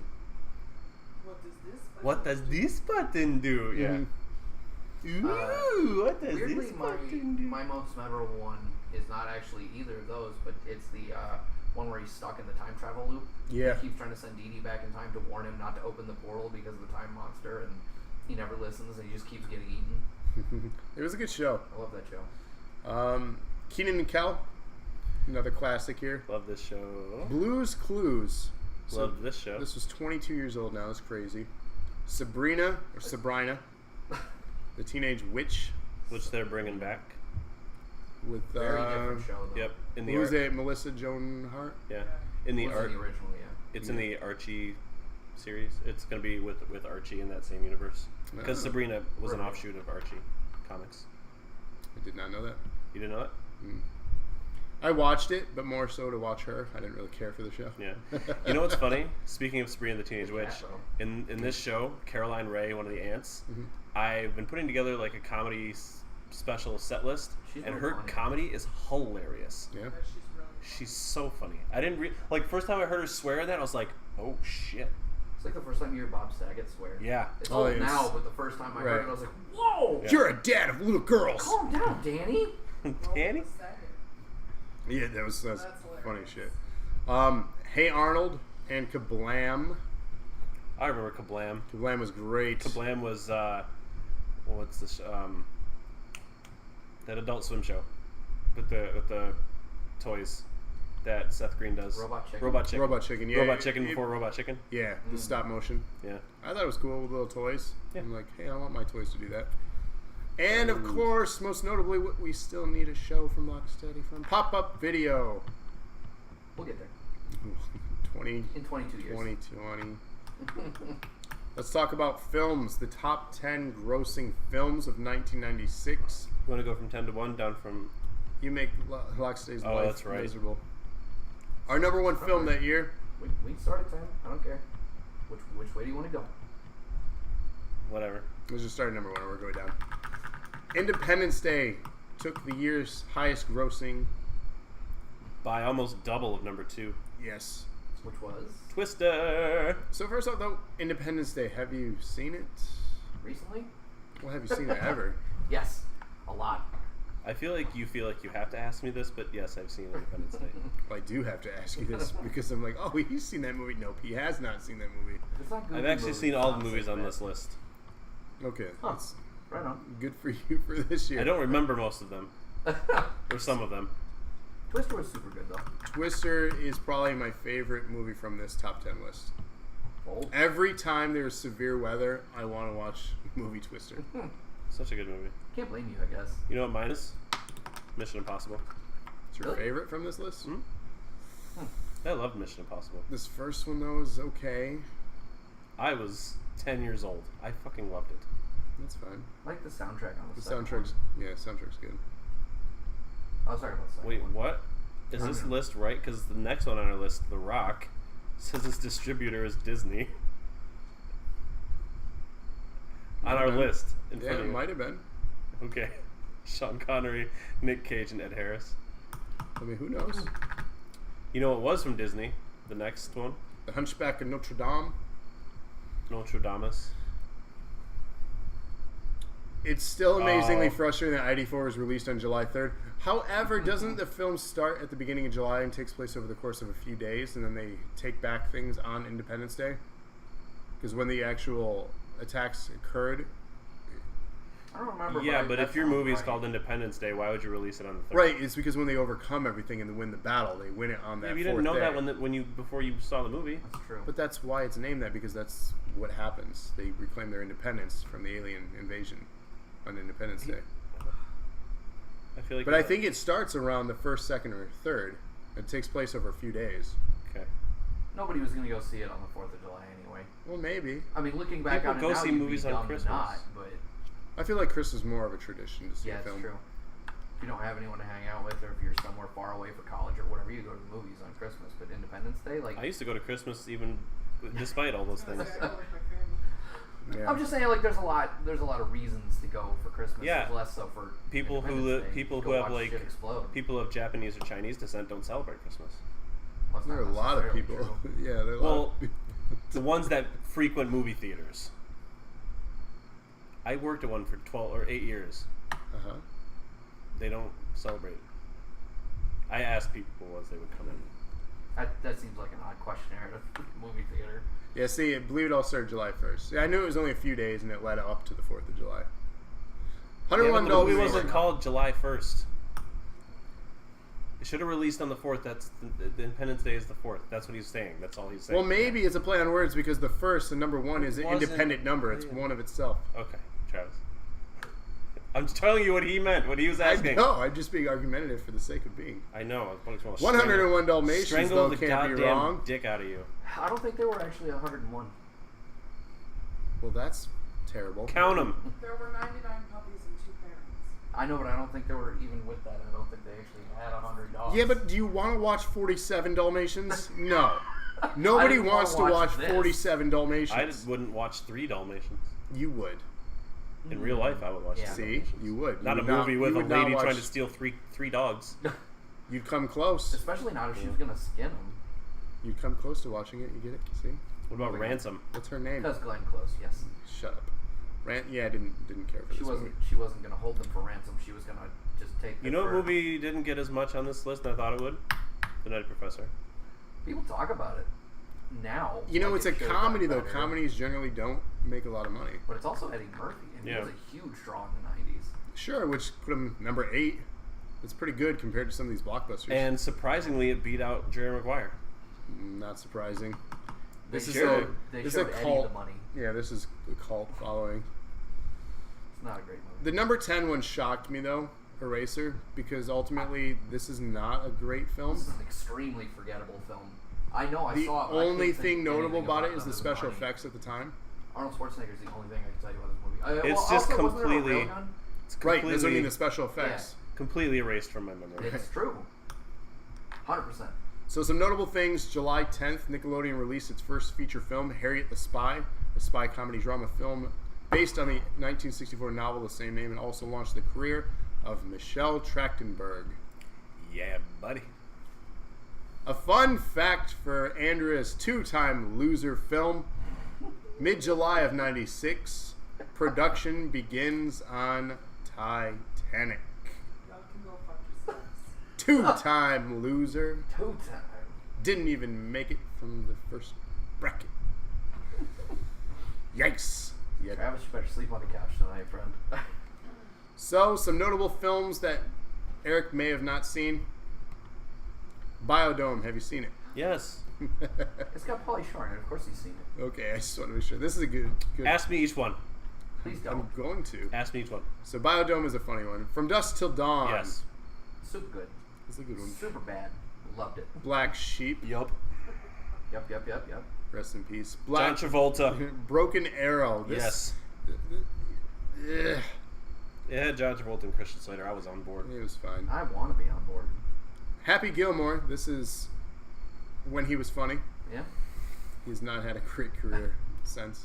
Of the grouping of movies that came out in this ilk at the time, I think this one's my favorite. Well, it had some of the most quotable lines to this day. There's another one on this list that had more for me.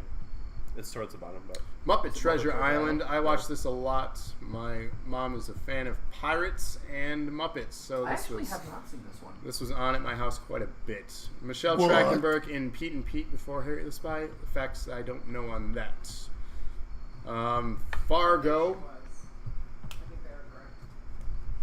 Rob. Well, I'm just going off of Wikipedia. Okay. Fargo, great film here. James and the Giant Peach. We actually got to watch this in school quite a bit, so this is ultimately how I got into this film. I thought it was really well That was done. a good movie. Eric's favorite, Barbed Wire. I actually not seen this one. Really, you've never seen this one? Yeah. I made it a point to watch this one as a 11-year-old boy. Undisclosed reasons. Flipper might have been what I was doing. She was not on Pete and Pete before that. I don't know what scares me more, that we lost a nuke, or it happens too often that there's a name for it. Yeah. Flipper. There you go. Broken Arrow. Oh, wait, he's, no, he's okay. referring to Broken Arrow, Yeah. by the way. So before Pete and Pete, she was in a couple other things actually. She was in Law and Order in 1991.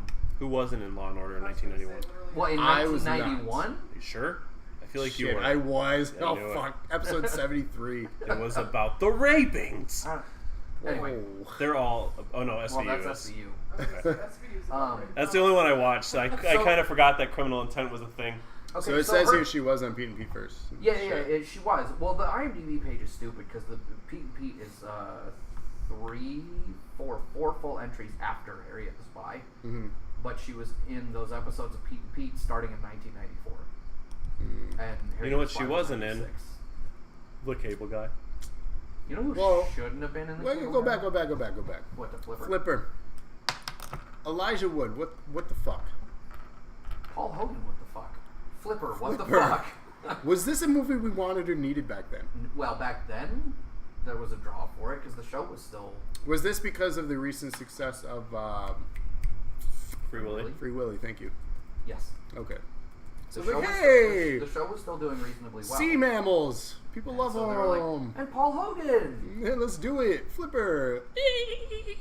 I wish they had flipped the... Cable Guy. This is a This good was jam. a dark comedy, and I loved it. Yeah. I love both the actors. Matthew Broderick. Adored him in Godzilla. I don't care what anyone He says was the about that. only good thing in Godzilla. No, the soundtrack was good. Puff Daddy. Okay, that's true. Sampling Led I Zeppelin. actually have that. I actually Jimmy have Page. that on one of my permanent playlists. Dun-dun-dun-dun-dun-dun. Come with me to the Eraser, which is on this list too for some reason. Yeah, I don't know You know why what it's else in is this on list. this list? Did you watch this the next MTV one? movie? Yes. Did Yeah. you watch this? Joseph I don't Palmer. remember much about it, The but I've seen Singing it. Cockroaches. Yeah. Yeah. Notably, it's I watched the MTV's. show but never the movie. It was MTV's first film venture. They would eventually get into producing Jackass, among other things, but this was their first big one out. I don't know how I did it, but I talked my mom into taking me to the theaters to see this one. Wow, that is some A+ debating there. 11 years old. I wanted to go Jesus. see Singing Cockroaches. My mom thought the trailer was funny. We went and seen it in theaters. You know, how you and I, talking you know what I saw with my aunt and grandma? American Starship Wedding. Troopers. American Wedding. I Wow. once saw American Pie with two of my aunts. Or Scary Movie, sorry, not American Pie. Oh, Scary Movie I think would have been better. I saw Starship Troopers with my David dad. convinced his grandmother to take him to see Something. Sausage Party. No, that's some vulgar I'm sure shit. she was not excited after Oh, that. he regretted the decision. He- Yeah, I believe I was with Rob or someone, not this Rob, but we went and seen Starship Troopers with my dad, and he kept turning around during the shower scene. He's like, yeah, you like them titties? I'm like, this is fucking Gross. A+ parenting. weird. Look at them, That? yeah, look at them giant titties on the silver screen. You like that? Co-ed showers. Let's do this. That was a great. Just go ahead and whip it out and start touching yourself. Nothing like a chain reaction there, which is our next film. Calm down, Pee Wee Herman. Keanu Reeves, Morgan Freeman, chain reaction. I Was it watched your this. movie? Yeah, I watched this a lot because it was always on the movie channels. So I don't think I Run That. remember this movie. It's, I only barely do, but I definitely remember it being weird. yeah, it's strange. Yeah. Jack. Speaking of Simple strange, Jack. Oh, This is a sad fucking movie. do you remember Simple Jack? Do you know what Simple Jack is? It's the movie that Ben Stiller's character was in Tropic Thunder. Okay. You remember Simple Jack? He had like the blonde hair. Do you remember Jack? I remember Jack. Paul Rubens. This is a sad fucking movie. Yeah. The ending when he graduates and like he's old as shit. You know what movie I haven't seen that I still want to see, and you're probably gonna yell at me for? Fern Gully, you fuck. No, I'm not watching Fern Gully. You need to watch Fern Gully. God damn it. No. What? Field of Dreams. Man. I mean, you can watch I've never that. seen it. It's fine. Heard I'm not really mad good about things. that. It's a good movie, but I'm Kevin not mad that Costner, you right? didn't see that. Yeah. I'm mad about you not seeing Fern Gully. That's true. Well, now that you're mad about it, I'm not gonna see it. You're doing yourself. I've been my disservice entire here. life not seeing Moving it. on. Eric, you need to fly away home. Not literally. No, because that's That's like a minute. a fine movie. This Yeah, it was wasn't- okay. This This next movie one was is not the, for me. The next one is the one that's most quotable for me. Yeah. This is a great movie. Yeah. Top to bottom, loved this movie. Yeah. Field of Acting, Dreams is acting, trash, says story. Sarah. Wow, Sarah. Wow. Tell us how He you needs really to watch feel. Willow before Fern Gully. I don't know about I- before, but he I definitely remember that. needs to. How about just both? Yeah. I feel like I'm gonna watch them and think they're the worst / boring Well, movie. you're gonna Actually, go. you probably You're gonna are go in with that gonna hate- expectation now because You're we've hyped probably it gonna up. hate Willow. 'Cause you guys are now like, because oh my it's god, Willow, 30 years old. Fern Gully, and then I'm gonna be like, okay. I mean, Fern Gully stands up. I watched it recently. Fern Gully's great. Tim Curry as the villain. Come on. See, Redbeard, Fern Gully was the best thing ever. See, come on, Thank man. you. One of Andrea's favorites, and personally, I love the soundtrack to this one. It was I fucking hate this movie. Romeo and I Juliet. could not watch. Like, I've seen. Okay, so I've seen this movie in full, but in parts. Like, I've seen the whole movie, but I've seen it in But not parts. at one time. Yeah. Oh, the pacing I and the love style of it because is it's so actually weird. in like the Shakespearean iambic pentameter. Like it's literally. That's what intrigues me about that movie. Yeah, Like but they it's so modern. didn't they use the same exact like It is almost lines word for word the same. yeah. almost exactly word for word. They Like- changed out certain like because they use guns instead of swords. Yeah. They use, so But they they changed did- out. is I that love the reason for custom shotgun? pistols. Still though. says It said Romeo on "Hand it. me my Yeah, the blue Capulet. sword, ho." Yeah. Yeah. The fucking It's custom such- pistols it's are such sweet. a good movie. I wanted Who's to love who's it. the I really did. who does the but- music? Boslerman. Boston. Yeah. He doesn't have music. Boslerman. He Did I say that wrong? He directs it. Baz Luhrmann.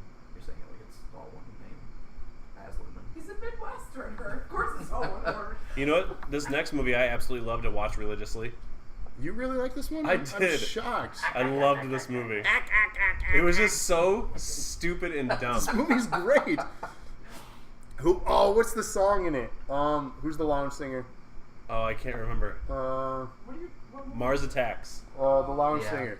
There's the famous lounge song that he sings in, and he's running around. Look this up, please. It's gonna drive me nuts. Why am I Redbeard drawing? says, having worked at a movie theater, how many movies can you say you've seen but not in order? Oh, it's Tom Jones. Tom Jones. What does he sing? It's not unusual. Not unusual. Thank you. Oh my god. The running around But these not in the Salt and Pepper Diner. like the 50s, 60s style theme to all that. Like it's so. This is a great movie. I loved this movie. But we were still young at the time. Oh, it still holds up. Yeah, it does. I had Andrea watch Which- this. which still movie She night. claims she's still never seen it, just like Apollo 13, even though we watched that multiple times. No, I've seen Mars Attacks. I've never seen a Mars Attacks. You have seen Apollo 13. Moving on. This one surprised me that this came out this year. Beavis speaking and of Butthead really doing it. stupid movies, though. I love this movie. Mike Judge, thank you for amazing animation. Amazing animation. Can't talk because Look at those cutscenes. King of the Hill, though, King of the Hill, amazing. basically based off the neighbor from this show. Oh my god. Oh, God damn it, I'm Bobby. not the one who's been whacking in the shed. So good. So Just good. whacking in my camper. There's an Ozzy Osbourne song in this movie that back when Shazam wasn't a thing, I was like, what is the name of this song? I want it. Mm-hmm. And like years later, I wound up buying the soundtrack just to get that song. And I feel like there were 2 versions of the soundtrack, and the one I bought didn't even have the theme song on it. You guys are going to be mad at me about the next one. Do not. No, I know he's seen it. I've seen it. I don't remember much of it, but I only remember like the big moments that are in pop culture. I saw this when it came out. So the beginning. Hey, do you like scary movies? Yeah, and then which one was it where the girl gets stabbed in front of the movie screen? Ah, Was that this? Yeah, I think the second one. Red, I was with you till you Daria said was that, man. the only good thing to come out of Beavis and Butthead. What? Especially Totally when agree. we literally Who's just Red said here? King of the Hill. King of the Hill, dude. King of the Hill. King of the Hill came out of Beavis and Butthead. Oh, yeah. And I'm sorry, Okay. as much as I love Daria, King of the Hill's better. Incorrect. Do you have any TP? TP for my bungle? I'm sorry, Daria went for how many seasons compared to King Did of the you Hill? just say Man, Daria is better than King of the Hill? Yes. Go You're home. married to that. Go home. Go home, Andrew. How do you sleep next to her when she's this wrong in public? Just You put in tell her butt. what the film debuts are. I'm gonna scream. For ice cream? I had ice cream earlier. You stop. Wes Anderson, the director of Bottle Rocket. Film de butts. I'm getting there. I can't use the Stream Deck with this new setup, so I gotta not do it this way next time. The next film debut we have is William Arnett, aka Unfortunately, Job.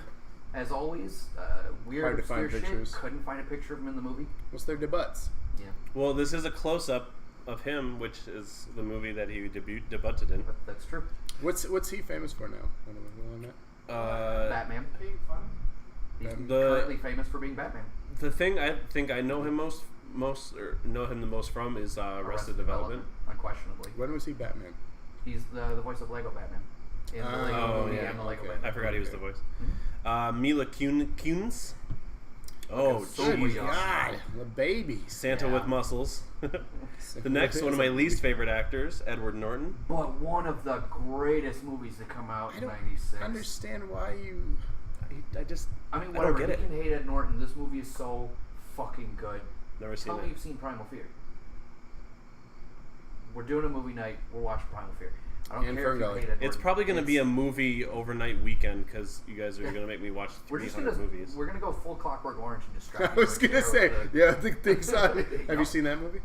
Yes, I love that movie. Okay. I think he's just saying that to No, I love that He's movie. like, I'm not No, adding it's really- another it is really one. To good. this That, list. do you know that in Clockwork Orange, the Richard Gere is the other. the main part actor. where he sings, I can't remember the name of the song now. Is it "Singing in the Rain" that he sings? I think so. When he's- when they're in the house, Yeah, they're about to. ad libbed, totally ad libbed. Yeah, it was ad libbed. That whole scene. Yeah, because they shot Fucking the great. scene according to the script like 10 times. Yeah. It just wasn't And clicking. Kubrick was like, "I hate this. Do whatever you want." So he just starts singing and just, oh, it's fucking great. Yeah, it's Came off more psychotic. Yeah. very much so. But I just love the fact that they drink milk.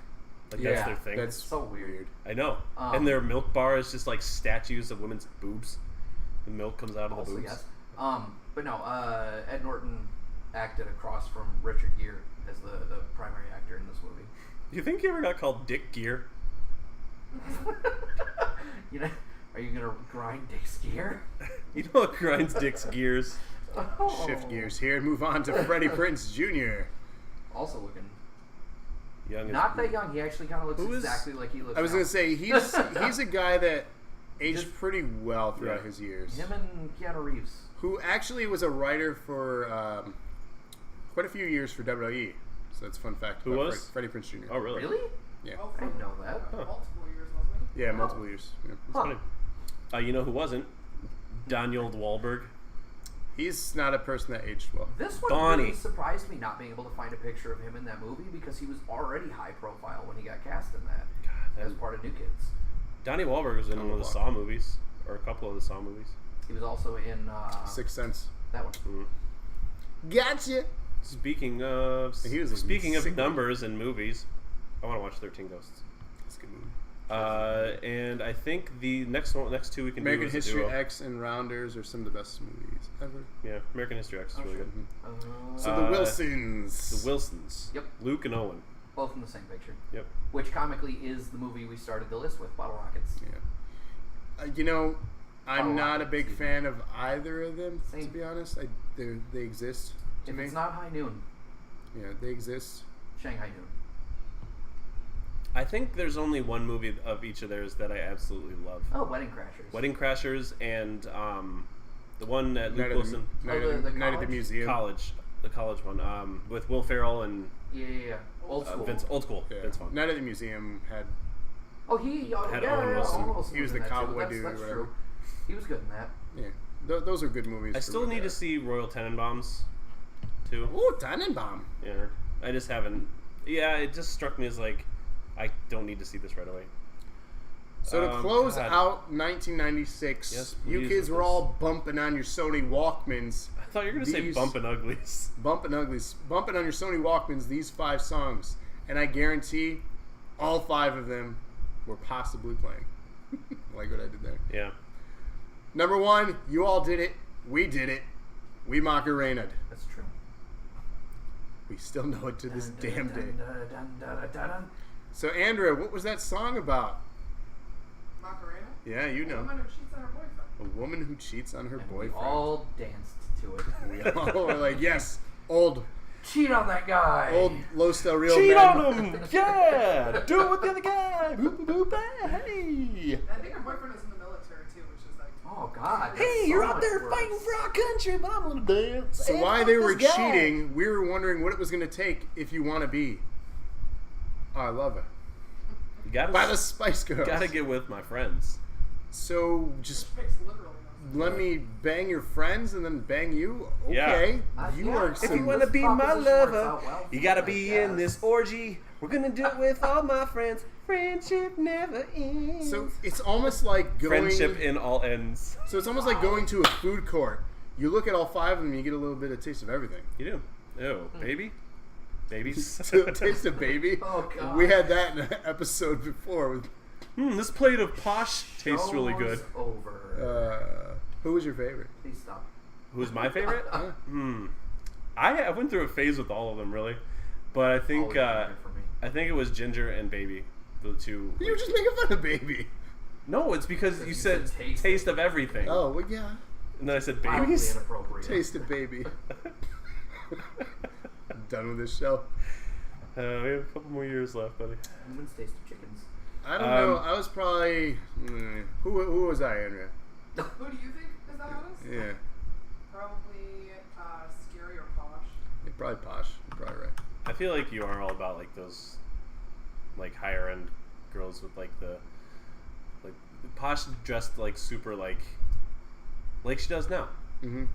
Victoria Beckham. Yeah. I just like big boob redheads. I just like bitches. I just like bitches. You know who's a bitch? Celine Dion. Yup. That fucking song.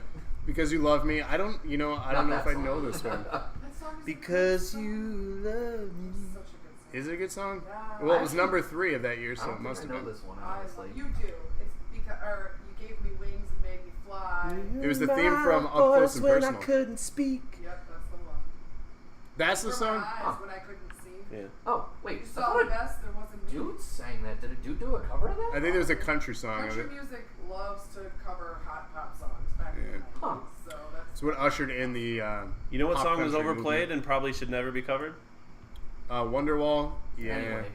We knew people that were like overly obsessed with this I band still and that like song. the song. This song just. I'm not going to It's on my subject nerves. anyone to it. It's fine. Salon Dijon. Salon Dijon. My favorite recording artist. Salon Dijon. Salon Dijon was said in a room with air in it. I'm Do you know lost. who? an Okay. inside joke. I No. think. Do you know who It's Pete Pete Holmes? Holmes. Do you know who Pete Holmes is? The stand-up comedian Pete Holmes. I don't like comedy. Oh, That's really my sad. God. But he's talked about how his mom got tickets to see. She goes, Peter, I got tickets to my favorite recording artist, Salon Dijon. Like, the whole bit is it's Mom the said it wrong. point he's making in the joke is that this wasn't something where his mom was just out of touch and somebody gave her a gift and she didn't know what the fuck she was talking about, so she called him the wrong name. Like, it literally, he's like, my favorite recording artist. Guess you had to be there. Well, we it could be doesn't there matter. right now. Well, it doesn't matter. He doesn't like comedy. So I don't like to laugh. Oh, that makes sense to me. I it does. completely get it. Only when you talk about I this actually yourself. listened to this next song on the way over here. I've heard some of the most amazing covers of Wonderwall. The song is quality just because of that. I mean, whatever. Okay. It's a fine song, but I've heard it. we Robert totally Miles, missed, Children. We totally missed his comment about American History X and Rounders. Oh, I said it. No, we saw it. Oh, I didn't hear it. Robert I tuned Miles, you out. Children. Anyone? Yeah, I literally just said I listened to the song on the way over here. Anyone? Anyone? Bueller? Nobody? I'll be shocked if you guys don't actually know this song, to be honest with you. It's a negative. Did you turn it on at all? Like, I'm going to turn you on. no, but for real, like, did you listen to it at all after singing on the He'll list? listen to you. Nope. You guys are just dicks. You're a dick. Wow, dude. Get off this. You sounded like Kyle. Wow, dude. Wow. So, with that being said, Yes, that. this has been the year that was 1996. 2. And this concludes our 49th episode of our weekly dosage. Meaning next week is our nifty 50. We're fucking old. Yup. And we have a treat for you. The two of you watching. The two of you watching are in for a treat if you join us next week. Because it will be, and this is raising the bar, our most offensive episode yet. Which is Why? Because we held everything back until now. We're going to be playing Cards Against Humanity. Eric gets to say all the things he's been wanting to say. Because he can now. We're getting canceled after next week, guys. I hope Or you enjoyed us. we're finally making it mainstream. Probably not. No. But please join us next week, Thursday, right here on the Twitch channel of Dose of Nerd Acumen for our 50th episode special with Cards Against Humanity. We're going to be playing with you, and you're going to help us decide which cards are the best cards in each hand. So who knows what's going to happen? Anything can happen, any combinations. I It's guess all that about was that shuffle. decided. We may change it by then. We don't know. We'll figure it out, and we'll just go with it. But that's what we're playing, and we're going to figure out how it works. Because that's what we do here. Yep. True story. So, but thank you for joining us for an All the Good Culture. We only have a few more left. We're going to go 97, 98, and 99, and then take a break Trevor, from don't this. do that. Get that shit trending. I Get us in trouble. think it was just hashtag racist rabbit. I'm being honest. If we do that, I will punch everybody in the dick. Joking Hazard, so much better than... We should do Joking Hazard at some point, but I've seen Joking Hazard. We have Joking Hazard. that's true. Yeah. Oh, Sarah says she wants her unicorns back. Okay. So, yes, join us next week for that. Until then, we'll probably have some more content out there. The constant right now is every Wednesday, Nerd Acumen Wrestling. So NAW, 8:30 p.m. right here on our Twitch. And then stay posted to our Facebook and social media for potential broadcasts from Rabbit. Whether it's cooking with him or going down the rabbit hole, his butthole. I don't know. Random rabbit. The rabbit hole. The rabbit hole. Down the rabbit hole. Join him for whatever he feels like doing. I don't know. You never I know. might be editing all day. I don't know yet. Trying to make content for y'alls. Yes, just be on the lookout for that. I know it's been requested that we post some of the stuff that we shot a few weeks back now. Matsuri-Con tournament stuff to be coming up tomorrow for Tekken 7. So There you go. But this has been 49 episodes of The Dosage. So thank you all for sticking with us. It's been real fun. Bye, everybody.